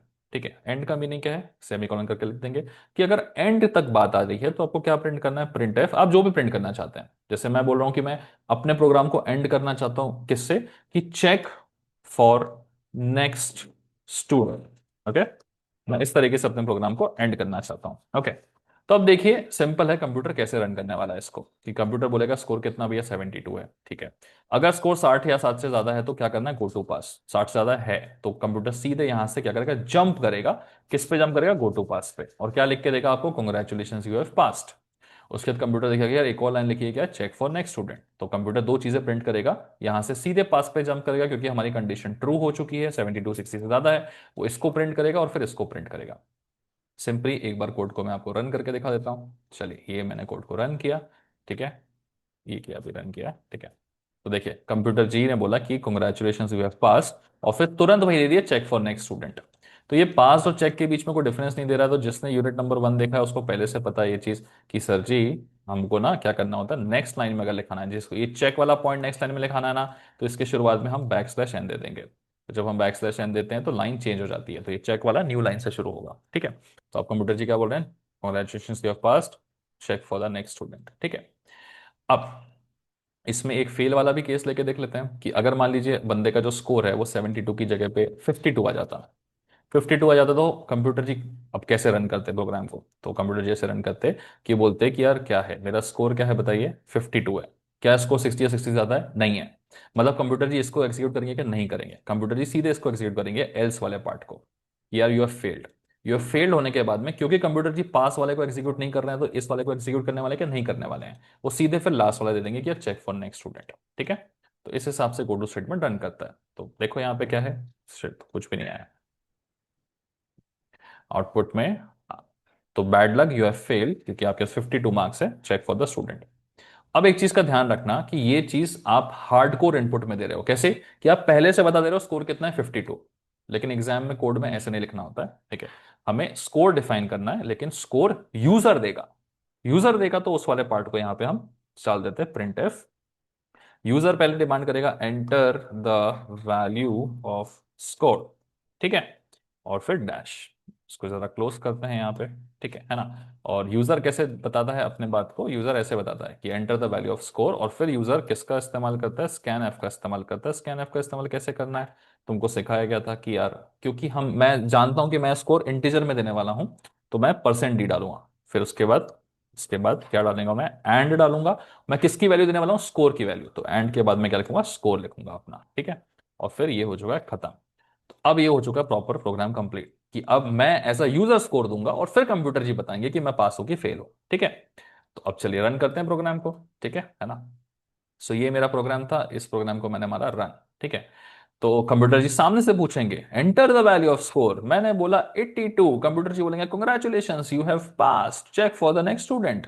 एक और ट्राई मारते हैं, कंप्यूटर जी को मैंने बोला, कंप्यूटर जी मुझसे पूछ रहे हैं कि enter the value of score, मैंने बोला भैया 46, और एंटर मारा। बड़ी मुसीबत है भैया, तुम फेल हो चुके हो, check for the next student ना। ठीक है, तो ये होता है तुम्हारा गो टू स्टेटमेंट, और इस गो टू स्टेटमेंट की अगर तुम्हें अंग्रेजी लिखनी है तो इसकी अंग्रेजी जो है वो तुम्हारे सामने है, कि गो टू स्टेटमेंट क्या करता है, जंप करता है ना, जैसे तुमने अभी देखा गो टू स्टेटमेंट का प्रोग्राम। तो गो टू स्टेटमेंट क्या करता है, तुम्हें जंप करता है कि अगर तुम्हारा स्कोर सेटिस्फाइड रहा तो वो क्या करेगा, सीधे पास पे जंप कर देगा, है ना, अगर वो स्कोर 60.5 से ज्यादा रहा तो वो सीधे कहाँ जंप करके आएगा, पास वाले पार्ट पे। और ये तुम्हें एग्जाम में लिखना होता है सिंपल अंग्रेजी में। कैसे लिखना है, क्या अंग्रेजी लिखनी है, वो मैं सारा कुछ इस पीडीएफ में अवेलेबल है, ठीक है।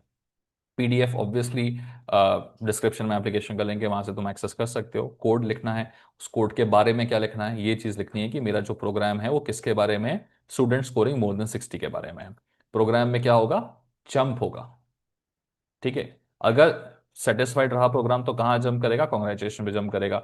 अगर स्कोर 60 से कम रहा तो वो बैड लक वाला दे देगा, ठीक है। तो यही सब चीजें अंग्रेजी एग्जाम में लिख के आनी पड़ती है कोड के साथ में, तो वो लिख देना, ठीक है। ऑलमोस्ट सारे खत्म है, बस एक रह गया था बीच में, मुझसे छूट गया था। वो स्टेटमेंट कौन सा था, एल्स इफ स्टेटमेंट, ठीक है ना। तो ये एल्स इफ स्टेटमेंट छूट गया है, इसके बारे में थ्योरी गिवन है। मैं तुम्हें एल्स इफ का जो एग्जाम्पल है वो डायरेक्टली करके दिखा देता हूँ, ठीक है ना। और ये भी दिखा देता हूँ कि एल्स इफ स्टेटमेंट यूज कैसे होता है, ठीक है। तो सीधे कोड ही खोलते हैं, यहीं पर तुम्हें एल्स इफ स्टेटमेंट का यूज करके दिखा देते हैं, बिकॉज बहुत ही ज्यादा इजी है एल्स इफ स्टेटमेंट भी, ठीक है ना। तो तुमने इफ स्टेटमेंट पढ़ा है, तुमने एल्स स्टेटमेंट पढ़ा है, ठीक है। इफ एल्स भी तुमने पढ़ लिया, ठीक है, सॉरी, एल्स नहीं पढ़ा, इफ पढ़ा और इफ एल्स पढ़ा है, ठीक है। तो समझते हैं कि अब हम किसको समझने जा रहे हैं ना, हम एल्स इफ को समझने जा रहे हैं, ठीक है। एल्स इफ क्या होता है, तो इसको भी हम इफ एल्स से समझ सकते हैं कि यार मान लो एक एग्जांपल लेता हूं कि अगर मेरा जो स्कोर है वो 90 या 90 से ज्यादा आ जाता है, ठीक है ना। If my score is coming out to be greater than equal to 90, ठीक है ना। तो उस केस में मैं बोलूंगा कि कंप्यूटर जी मुझे आप क्या दे दीजिए आउटपुट में, मुझे आप ग्रेड ए दे दीजिए, ठीक है, ए नंबर का ग्रेड दे दीजिए। लेकिन अगर स्कोर मेरा 90 से ऊपर नहीं आया तो फिर क्या हो सकता है, एल्स मेरा ग्रेड जो है वो आप क्या दे दीजिएगा, कुछ बी ग्रेड दे दीजिएगा। या अब यहाँ प्रॉब्लम है कि देखिए ग्रेड सिर्फ ए और बी नहीं होते, ग्रेड ए भी हो सकता है, ग्रेड बी भी हो सकता है, सी भी हो सकता है, डी भी हो सकता है। मतलब मुझे सिर्फ 90 पे डिपेंड नहीं रहना, मुझे 80 के ऊपर वालों को भी ग्रेड देना पड़ेगा, करेक्ट है ना। तो मैं 90 के ऊपर वालों को तो ए ग्रेड दे रहा हूं, मैं 80 के ऊपर वालों को बी ग्रेड देना चाहता हूं, मैं 70 के ऊपर वालों को सी ग्रेड देना चाहता हूं, मैं 60 के ऊपर वालों को डी ग्रेड देना चाहता हूं। अगर मैं सिर्फ इफ और एल्स का इस्तेमाल करूंगा ना तो मैं दो ही ग्रेड दे पाऊंगा, कौन सा, अगर ग्रेटर देन इक्वल टू 90 है तो ए ग्रेड, बाकी सबके केसेस के लिए बी ग्रेड। लेकिन अगर मैं इन सारे अलग अलग ग्रेड्स को देना चाहता हूं तो मुझे अब क्या करना पड़ेगा, एल्स इफ का इस्तेमाल करना पड़ेगा। और एल्स इफ का इस्तेमाल कैसे होता है कि आप एल्स लिखेंगे और फिर इसके बाजू में फिर से इफ लिख देंगे, और फिर आप लिखेंगे कि अगर मेरा स्कोर जो है वो क्या है, इस बार पहले 90 था अब 80, 80 या 80 से ज्यादा है तो कंप्यूटर जी आप क्या करिएगा, इस बार आउटपुट में प्रिंट में मुझे क्या दे दीजिएगा, ग्रेड बी दे दीजिएगा, ठीक है। एल्स इफ फिर से लगाएंगे हम और बोलेंगे कि कंप्यूटर जी क्या करिए, अगर आपका स्कोर जो है 70 या 70 से ज्यादा है तो इस बार ग्रेड सी दे दीजिएगा। तो एल्स इफ स्टेटमेंट क्या करता है, वो 3 4 5 6 7 बहुत सारी कंडीशंस अगर आपको लगानी है तो उसके काम में आता है, ठीक है।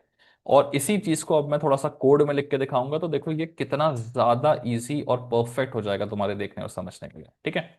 तो चलिए करके दिखाते हैं। काम हमारा वही है कि पहले इफ स्टेटमेंट का इस्तेमाल करेंगे, हम बोलेंगे कि भैया मेरे स्कोर की बात हो रही है, तो अगर मेरा जो स्कोर है if it is greater then और इक्वल टू 90, तो उस केस में मैं चाहता हूं कि कंप्यूटर जी आप मुझे आउटपुट प्रिंट करके दीजिए, और वो आउटपुट क्या होना चाहिए, जीरो क्यों बार बार प्रिंट हो जा रहा है, student will gate A grade, ठीक है, student, student will get grade A, ठीक है।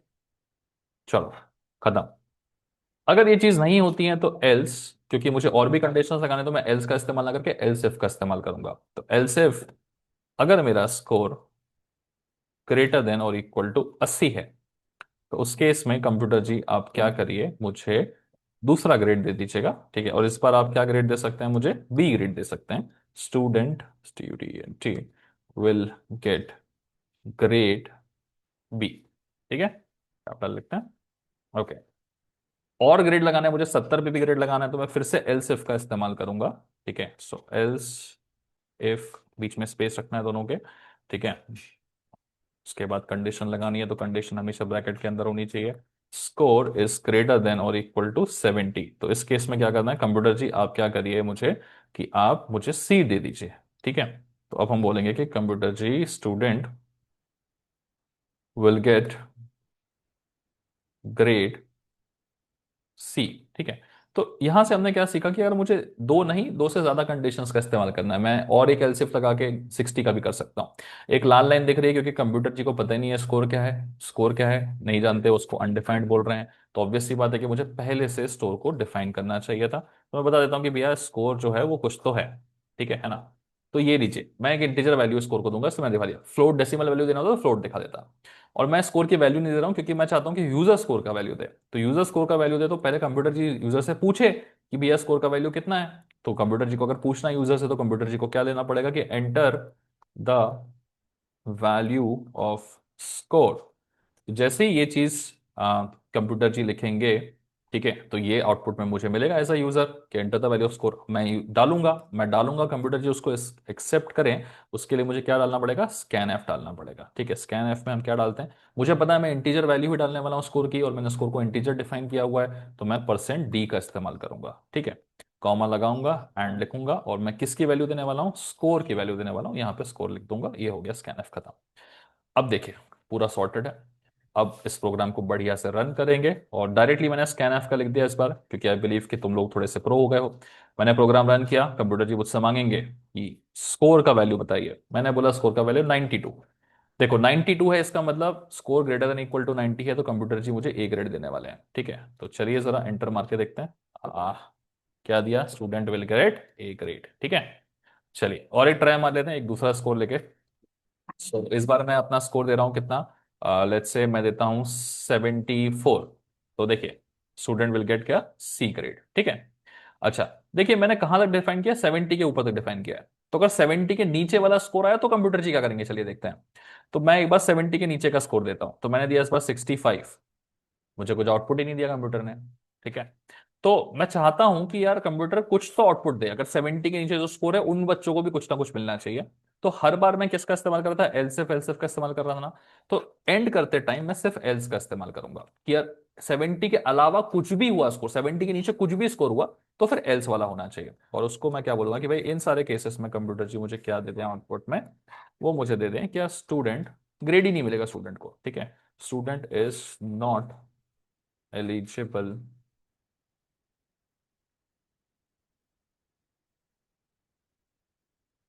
For grade. ठीक है, ये कंप्यूटर जी को इंस्ट्रक्शन हमने दे दिए हैं। ठीक है, अब हम बढ़िया से क्या करेंगे, इस प्रोग्राम को अपना रन मारेंगे। और अगर मैं 70 के नीचे अपने मन से कोई भी वैल्यू लेता हूँ, 52 वैल्यू लेता हूँ, तो कंप्यूटर जी बोलेंगे भैया student is not eligible for the grade. ठीक है, तो ये एक लास्ट लाइन है जो एल्स, इफ एल्स इफ अगर आप यूज कर रहे हो तो बाद में फिर आपको एल्स करके भी एंड कर देना चाहिए। प्रोग्राम मैंने आपको लिख के दिखा दिया है। एल्स इफ का इस्तेमाल तुम्हें समझ में आ गया होगा, एग्जाम में भी जब तुम्हें एल्स इफ के बारे में लिखना होगा, ठीक है, क्योंकि तुम्हें लिखना होगा एल्स इफ के बारे में, तो आप अंग्रेजी का देखेंगे कि यार एक लैडर की तरह काम करता है। लैडर की तरह क्यों, क्योंकि हमें एक चीज नहीं देखनी है, हमें मल्टीपल चीजें देखनी है। हमें 90 के ऊपर भी देखना है, 80 के ऊपर भी देखना है, 70 के ऊपर देखना है, तो it is like a ladder. तो वो लैडर की तरह काम करता है। ठीक है, जो कंडीशन ट्रू है उसके हिसाब से वो एग्जीक्यूट करेगा। When one condition is true the corresponding block of code is executed. पहली कंडीशन ट्रू है तो पहला ब्लॉक एग्जीक्यूट होगा, दूसरी कंडीशन ट्रू है तो दूसरा ब्लॉक एग्जीक्यूट होगा, है ना। और बाकी सारी कंडीशन क्या करेगा, स्किप कर देगा। मतलब क्या है इसका अंग्रेजी में, कि अगर मान लीजिए मेरा स्कोर कितना आता है, स्कोर अगर मेरा 82 आ रहा है, तो वो सिर्फ और सिर्फ इस वाले ब्लॉक को एग्जीक्यूट करेगा, वो बाकी सारे ब्लॉक को स्किप कर देगा। मतलब वो इसको भी स्किप कर देगा, इसको भी स्किप कर देगा। तो जो कंडीशन एग्जाम आपकी सक्सेसफुल होती है उसी कंडीशन को एग्जीक्यूट करता है, बाकी सबको क्या करता है, स्किप कर देता है। ठीक है ना। यही उसकी अंग्रेजी है। और फिर इस कोड में जो हो रहा था उसकी अंग्रेजी यहां रखी हुई है कि यार प्रोग्राम के हिसाब से अगर मैं स्कोर की वैल्यू को 90, 80 या 70 से ज्यादा डालूं, ठीक है, तो मुझे अपने हिसाब से कोड रन होकर मिल जाएगा। लेकिन अगर मैं 70 से कम डालूंगा, ठीक है, तो फिर मुझे लास्ट वाला ब्लॉक एग्जीक्यूट होकर मिलेगा। वही आपको अंग्रेजी दे रखी है। ठीक है, और अगर ये लास्ट वाला ब्लॉक मैं कंप्यूटर को पहले से नहीं देता हूं, तो फिर मुझे कोई भी आउटपुट नहीं मिलेगा। तो ये सारा अंग्रेजी मैंने पीडीएफ में सिखा रखा है, तो पीडीएफ उठा लो, उसमें पढ़ो। ठीक है, यूट्यूब से तो थोड़ा जो देखना था तुमने देख लिया, बट पीडीएफ इंपॉर्टेंट है।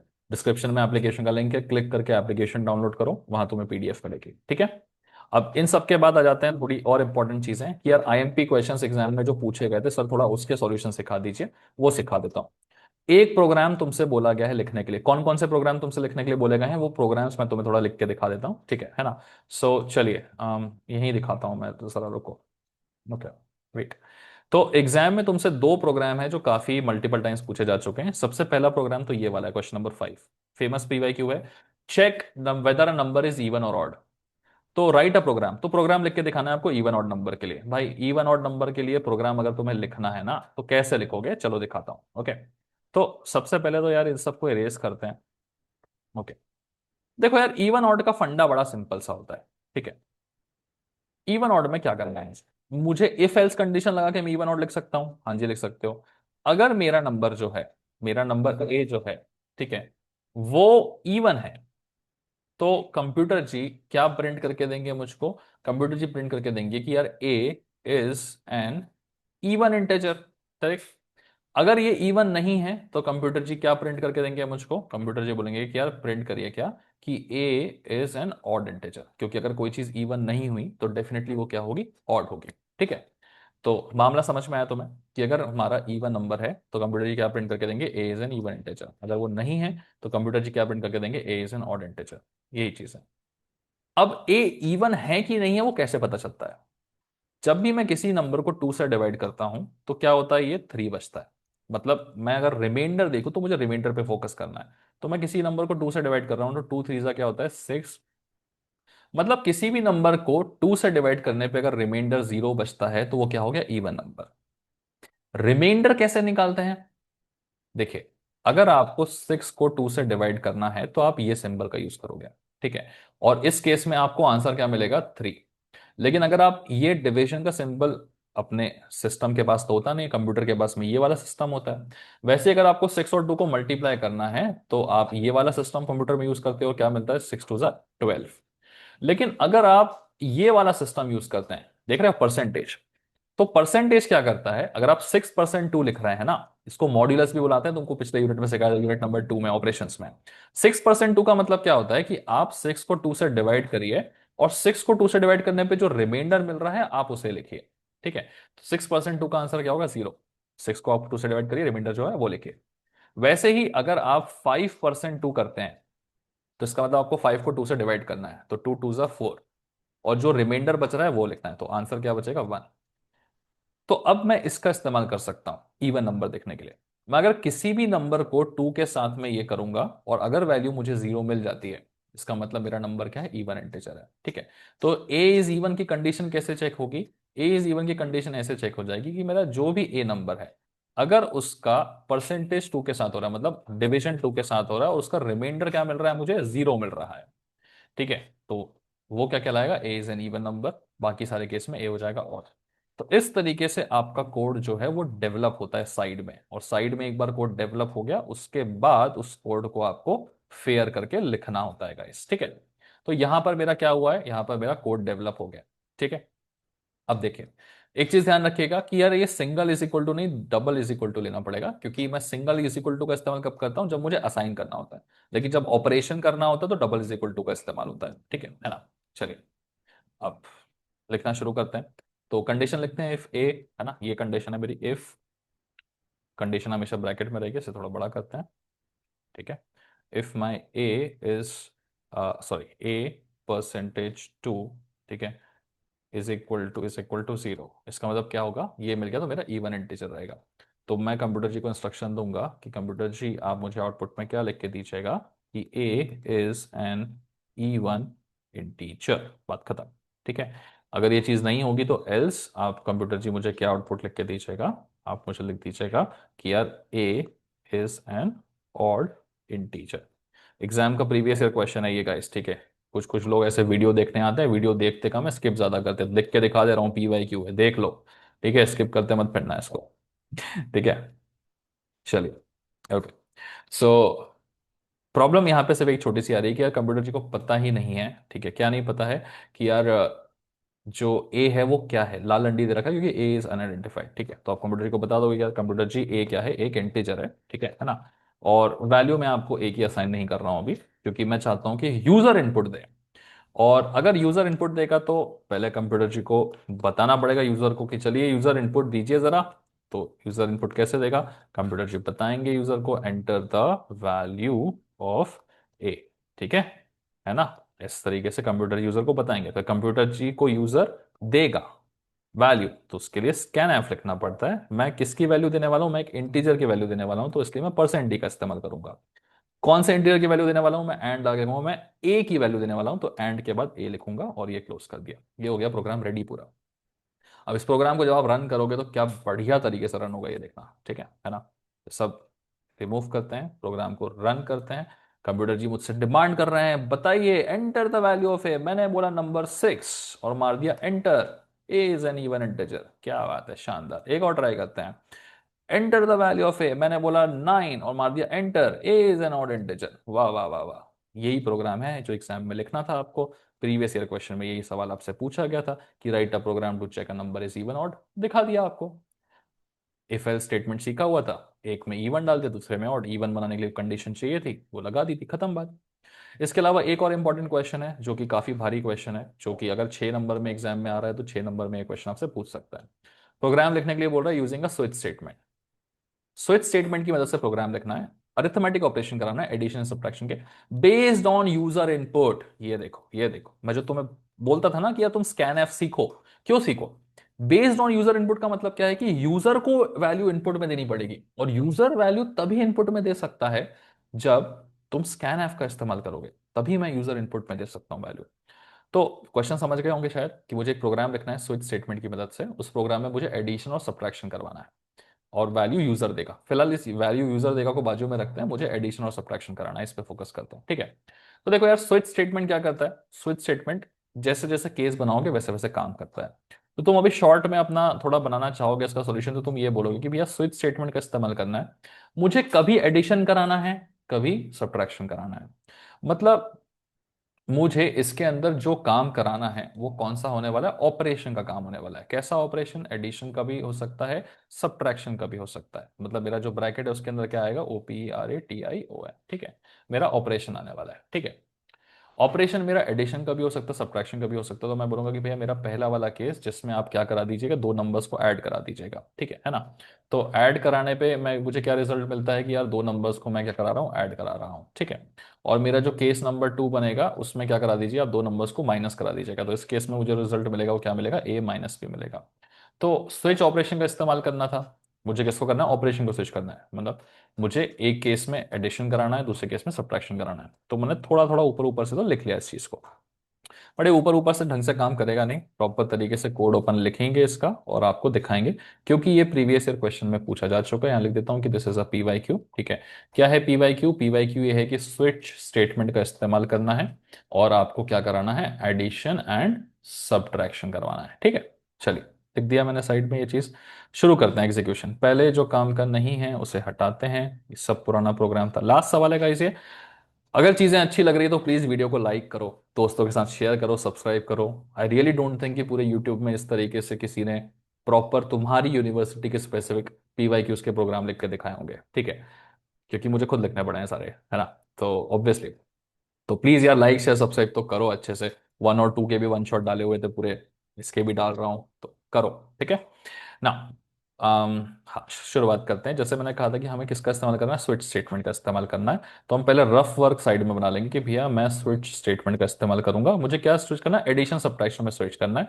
मैं ऐसे एडिशन सब्ट्रैक्शन लिख सकता हूँ, बट एडिशन सब्ट्रैक्शन ऐसे ना लिख के मैं बोलूंगा कि भाई इनका नाम क्या होता है, ये ऑपरेशंस होते हैं, तो मैं यहाँ पे ऑपरेशंस लिखूंगा, ठीक है ना। मेरा केस नंबर 1 क्या मिलेगा कि यार केस नंबर 1 पहला केस जिसमें मैं एडिशन करा दूंगा, तो एडिशन कराने के टाइम पे मुझे रिजल्ट में क्या चाहिए? A+B चाहिए। और दूसरा केस मैं जिसमें सब्ट्रैक्शन कराऊंगा, तो उस केस में मुझे रिजल्ट क्या चाहिए? मुझे रिजल्ट चाहिए A-B। अब इतना डेटा देख के अपन प्रोग्राम लिखना शुरू कर सकते हैं, ठीक है। तो मुझे स्विच स्टेटमेंट का इस्तेमाल करना है, और स्विच के अंदर मैं ऑपरेशन लिख देता हूं, ठीक है। क्यों लिख रहा हूं ऑपरेशन? क्योंकि मैं ऑपरेशन में स्विच करूंगा। ऑपरेशन है तो एडिशन का होगा, तो सब्ट्रैक्शन का होगा, ठीक है। चलिए, अब देखो लाल लाइन आ गई है क्योंकि डिफाइंड नहीं है ऑपरेशन क्या चीज़ है, तो वो चाहता है कि पहले आप डिफाइन तो कर दें सर जी ऑपरेशन क्या है। तो ऑपरेशन को मैं 1 और 2 वैल्यूज देने वाला हूँ, ठीक है ना। ऑपरेशन 1 होगा, ऑपरेशन 2 होगा। रहने दो, बाद में डिफाइन करते हैं, थोड़ा अच्छे से समझ में आएगा। तो मैं अभी लिखो, जो लिखना है लिखना, तो लाल लाइन बाद में ठीक करेंगे। तो जब भी आप स्विच का इस्तेमाल करते हैं, आपको पता है कि आपको स्विच के अंदर वाली चीज़ को अपने ब्रैकेट्स में खोल के बंद करना होता है। और स्विच में क्या बनते हैं? केसेस बनते हैं। तो केस नंबर 1 आपका सिंपली क्या बनेगा? भैया दो लोगों को एडिशन कराना है मुझे, तो मुझे रिजल्ट क्या मिलना चाहिए? रिजल्ट मिलना चाहिए क्या? दो लोगों का एडिशन, ठीक है। ये लीजिए, ये मिलना चाहिए मुझे रिजल्ट। लाल लाइन आ रही है क्योंकि रिजल्ट कंप्यूटर जी को पता नहीं है, रिजल्ट डिफाइंड नहीं है, रिजल्ट इज अनडिफाइंड। ए क्या है कंप्यूटर को पता नहीं, डिफाइंड नहीं है। बी क्या है, डिफाइंड नहीं है। तो अब मैं थोड़ा सा चीजों को डिफाइन करना शुरू कर देता हूँ, ठीक है ना। तो मैं बोल दूंगा कि यार मुझे ए की वैल्यू भी क्या लिखनी है, मैं इंटीजर लिखना चाहता हूँ, तो मैं ए को भी बोल रहा हूँ कि ए भाई साहब मेरे इंटीजर है, ठीक है। मैं बी भाई साहब को भी इंटीजर ही लेना चाहता हूँ, तो बी भाई साहब भी मेरे इंटीजर है। क्योंकि दोनों इंटीजर्स को ऐड करूंगा मैं, तो मुझे रिजल्ट भी जो है वो इंटीजर ही मिलने वाला है। तो मैं सी भाई साहब को भी क्या बोलूंगा कि वो भी क्या है, एक इंटीजर ही है, ठीक है। अब ये एक तरीका होता है लिखने का, ठीक है। बट मैं जानता हूं कि मेरे पास जगह कम है, अगर मैं इस पूरे को एक ही लाइन में लिखना है तो मैं कॉमा करके भी लिख सकता था। तो इंटीज ए भी इंटीजर है कॉमा, बी भी इंटीजर है कॉमा, रिजल्ट भी एक इंटीजर है, लास्ट वाले के बाद में मैं इधर लगा सकता हूँ, ठीक है ना। मालिक इतना डिफाइन किया है, अभी ऑपरेशन डिफाइन करना बाकी, कर देंगे, रुक जाओ, टेंशन मतलब, ठीक है। देखो अभी तो लाइन हट जाएगी रिजल्ट के सामने से, रिजल्ट ये हट गई, ठीक है। तो केस वन में मेरे को रिजल्ट क्या मिल रहा है कि मुझे दोनों को ऐड कराना है ना। अब क्या, केस टू, ठीक है। तो केस टू में मैं बोल देता हूँ कि दोनों को सब्ट्रैक्ट कराना है, ठीक है। तो रिजल्ट क्या मिलना चाहिए मुझे, ए माइनस बी, ठीक है। ये हो गया।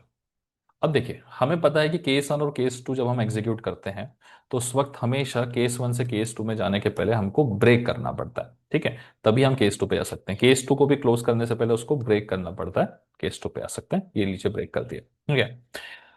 अब ए बी रिजल्ट मिलने वाला है। ए की वैल्यू क्या है हमको नहीं पता, बी की वैल्यू क्या है हमको नहीं पता। हम चाहते हैं कि यूजर इनपुट दे, क्योंकि क्वेश्चन में लिखा ना एग्जाम में यूजर को इनपुट देना है, ठीक है ना।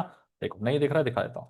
क्वेश्चन ये देखो, create a program that switches a statement to perform basic arithmetic operations based on user input. User ने इनपुट देना है, यूजर ने इनपुट देना है मतलब किसका इस्तेमाल करोगे, प्रिंटफ का इस्तेमाल करोगे भाई साहब। कि प्रिंटफ देके आप कंप्यूटर जी को बोलना पड़ेगा कि कंप्यूटर जी पूछिए यूजर से, बताइए एंटर द वैल्यू ऑफ ए। ये यूजर भाई साहब को ए की वैल्यू एंटर करनी पड़ेगी। फिर ए की वैल्यू देने के बाद में कंप्यूटर जी को, यूजर को बोलना पड़ेगा कि भैया ए की वैल्यू दी है, बी की वैल्यू भी तो दो। सो कंप्यूटर जी को बोलेंगे enter the value of b, ठीक है। ठीक है, ए और बी की वैल्यू देंगे तो कंप्यूटर जी जो है वो ऐड करके रिजल्ट दे देंगे। ए प्लस बी के हिसाब से ए प्लस बी, ए माइनस बी के हिसाब से ए minus B. But computer ji को अभी तक ये नहीं समझा है कि मुझे केस वन कब का इस्तेमाल करना है, केस टू कब इस्तेमाल करना है। अब केस वन केस टू क्या है, ऑपरेशन है। तो हमें क्या करना पड़ेगा, ऑब्वियसली यहाँ पे स्कैन एफ लगाना बाकी है। स्कैन एफ लगाना बाकी है, इसलिए हमें यहाँ पे इसको स्कैन एफ को सही से समझना पड़ेगा।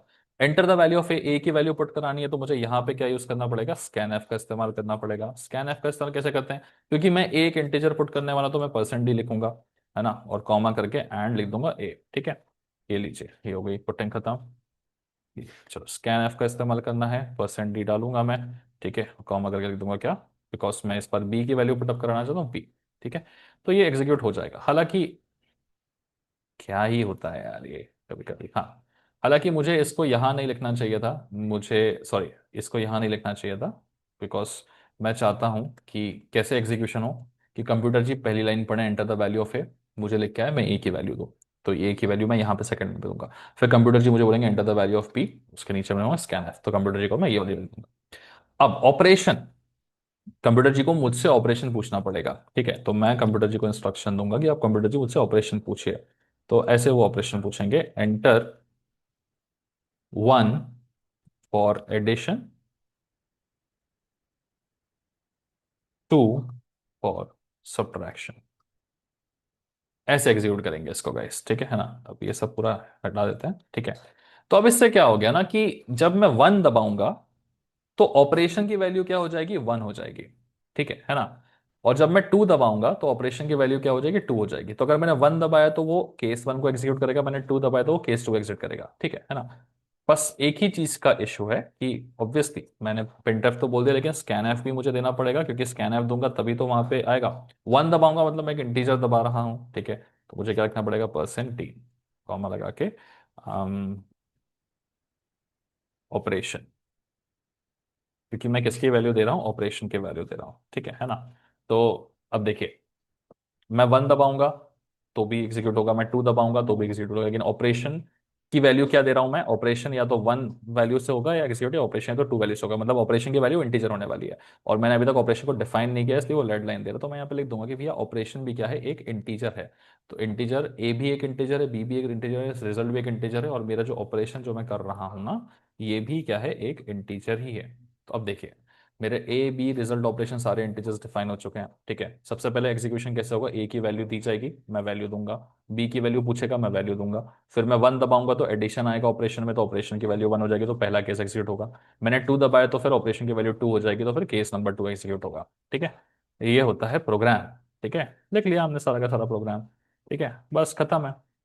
स्क्रीनशॉट तो मैं मिल जाएगा इसका, पीडीएफ में दिया हुआ है, ये चीज़ उठा सकते हो, एक बार रन करके देख लेते हैं कर रहा है कि नहीं, बेइज्जती ना हो जाए, मेहनत से लिखा हुआ है। चलो रन करते हैं इसको, ठीक है। ये मैंने रन किया। चलिए कंप्यूटर जी पूछेंगे मुझसे, एंटर द वैल्यू ऑफ ए, मैं बोलता हूँ 6, एंटर द वैल्यू ऑफ ए, मैं बोलता हूँ 2। अब 1, अगर मुझे इन दोनों का एडिशन कराना है, 2 अगर सब्ट्रैक्शन कराना है, मान लो मुझे एडिशन कराना है, मैं 1 दबाऊंगा, 1 दबाया मैंने, क्या मिला, नहीं मिला, कुछ गड़बड़ कर दिया मैंने प्रोग्राम में, let me just check it. तो ऐसा होता है कभी कभी, ठीक है। स्कैन एफ, अच्छा एंड नहीं डाला था ऑपरेशन के पहले, देखो एंड नहीं डाला था तो वो एग्जीक्यूट ही नहीं कर रहा था। तो ऐसा ऐसा हो जाता है कभी कभी कि हम छूट जाते हैं, वापस से एग्जीक्यूट मारेंगे, और इस बार ना थोड़ा सा सब्ट्रैक्शन की बात, इसमें भी गैप छोड़ देते हैं, ठीक है। चलिए फिर से ट्राई मारते हैं, okay now enter the value of a 6, enter the value of b 2। अब वो पूछ रहा है कि 1 फॉर एडिशन, 2 फॉर सब्ट्रैक्शन, मुझे एडिशन कराना है, मैं 1 दबाऊंगा, 1 दबाया, आउटपुट में क्या मिल रहा है मुझे, स्क्रॉल क्यों नहीं हो रहा है, अच्छा, नहीं मिल रहा है इसे, माफ करिएगा, थोड़ा सा हो जाता है कभी कभी, कुछ एरर रहेगा, let me just check it, break किया है, ब्रेक किया है, ब्रेक किया है, पॉज करके चेक करना पड़ेगा, रुको। ओके मिल गया। तुम लोग सुन के हैरान हो जाओगे कितनी बुद्धू वाली चीज हो रही थी मुझसे, मुझे आउटपुट नहीं मिल रहा था क्योंकि कंप्यूटर जी को मैंने आउटपुट देने के लिए बोला ही नहीं था। मैंने ए की वैल्यू देने के लिए बोला, मैंने बी की वैल्यू देने के लिए बोला, मैंने एडिशन सब्ट्रैक्शन चूज करने को बोला, लेकिन लास्ट में कंप्यूटर जी को बोला ही नहीं रिजल्ट क्या पुट करना है, ठीक है। तो मुझे स्विच से बाहर आने के बाद में कंप्यूटर जी को बताना पड़ेगा कि कंप्यूटर जी क्या करना है, आपको रिजल्ट पुट करना है, ठीक है। तो क्या रिजल्ट देना है, जो आप रिजल्ट में लेना चाहते हैं वो आप प्रिंटफ के अंदर डाल देंगे, ठीक है। तो द रिजल्ट इज, ठीक है। अब देखिए, जो भी आपको रिजल्ट चाहिए होता है ना, आपको वो चीज यहां लिखनी पड़ती है, ठीक है। अब देखिए, अगर केस 1 होगा तो रिजल्ट क्या मिलेगा, ए प्लस बी, ए प्लस बी भी क्या होगा, इंटीजर ही होगा, क्योंकि ए और बी भी क्या है आपके, इंटीजर्स ही हैं, ठीक है। तो जो भी रिजल्ट होगा वो इंटीजर ही होगा यहाँ पे। तो अगर आपको यहाँ पे रिजल्ट की वैल्यू पुट करानी है, तो जहां पे रिजल्ट की वैल्यू पुट करानी है, मुझे इज इक्वल टू के बाद रिजल्ट की वैल्यू पुट करानी है, तो मैं यहाँ पढ़ूंगा परसेंट, फिर बाजू में डालूंगा कॉमा, और मुझे किसकी वैल्यू पुट करनी है, रिजल्ट की, तो मैं यहाँ पे सीधे दूंगा रिजल्ट। तो इस तरीके से हम इसको देते हैं गाइस, ठीक है ना। तो जब हमें फाइनल रिजल्ट चाहिए रहता है, तो जो जहां पर वैल्यू आनी चाहिए रिजल्ट की, वहां परसेंट ही डाला जाता है, कॉमा लगा के, किसकी वैल्यू चाहिए, रिजल्ट की वैल्यू, ऐसा। अभी ठीक है, अभी ठीक है, ठीक है ना, अभी हम इसको कर सकते हैं एग्जीक्यूट, तो चलिए हो जाता है कभी कभी ऐसे। अब रन होना चाहिए तो बेइज्जती ज़्यादा हो जाएगी। तो value of a 6, value of P 2, मैंने चूज किया एडिशन, हाँ 6 + 2 8, ठीक है ना। तो हो चुका है प्रोग्राम रन, तो अभी तुम देख सकते हो कि यार हो जाता है कभी कभी, ठीक है, कि प्रोग्राम ऊपर नीचे हो सकता है, ठीक है। तो कुछ नहीं था वैसे, प्रिंटफ बस लिखना भूल गए थे हम लोग, तो इट्स ओके गाइस, आउटपुट नहीं मिला मतलब ऑब्वियसली प्रिंटफ पे सर्च करना है। तो ये था तुम्हारे क्वेश्चन का आंसर, फाइनली कोई हंसेगा नहीं कमेंट बॉक्स में, कोई नहीं हंसेगा, ठीक है। चलो। सो ऑलमोस्ट सारे क्वेश्चंस के मैंने पीवाई यूज करके दिखा दिए हैं तुमको इस तरीके से, और जैसा मैं हमेशा कहता हूँ कि तुम्हें अगर इन सब के सॉल्यूशंस चाहिए है एक ही जगह पे रिवाइज करने के लिए, कब तक यूट्यूब पे देखते रहोगे। अगर एक बार रिवाइज करना है अच्छे से, तो ये एफपीएल का कोर्स है, डिस्क्रिप्शन में एप्लीकेशन का लिंक है, क्लिक करके तुम एफपीएल का कोर्स यहाँ से एक्सेस कर सकते हो। वीडियो को लाइक शेयर सब्सक्राइब जरूर करिए, बिकॉज बहुत मेहनत से बनाया गया है, ठीक है ना। और इस कोर्स के अंदर तुम्हें इस तरीके से आईएमपी सॉल्यूशंस मिल जाएंगे, और जितना भी तुमको बताया गया क्वेश्चंस के कैसे आंसर्स लिखने हैं, हर पीवाईक्यू किस तरीके से पूछा गया है, उस पीवाईक्यू का कैसे सॉल्यूशन लिखना है, यहाँ से मिल जाएगा, ठीक है। So that was all for today guys, मिलते हैं नेक्स्ट वीडियो में, आज ही बना के डालूंगा, डोंट वरी, अगला वीडियो भी आएगा। That's it, bye bye and take care guys, like share subscribe जरूर करिएगा।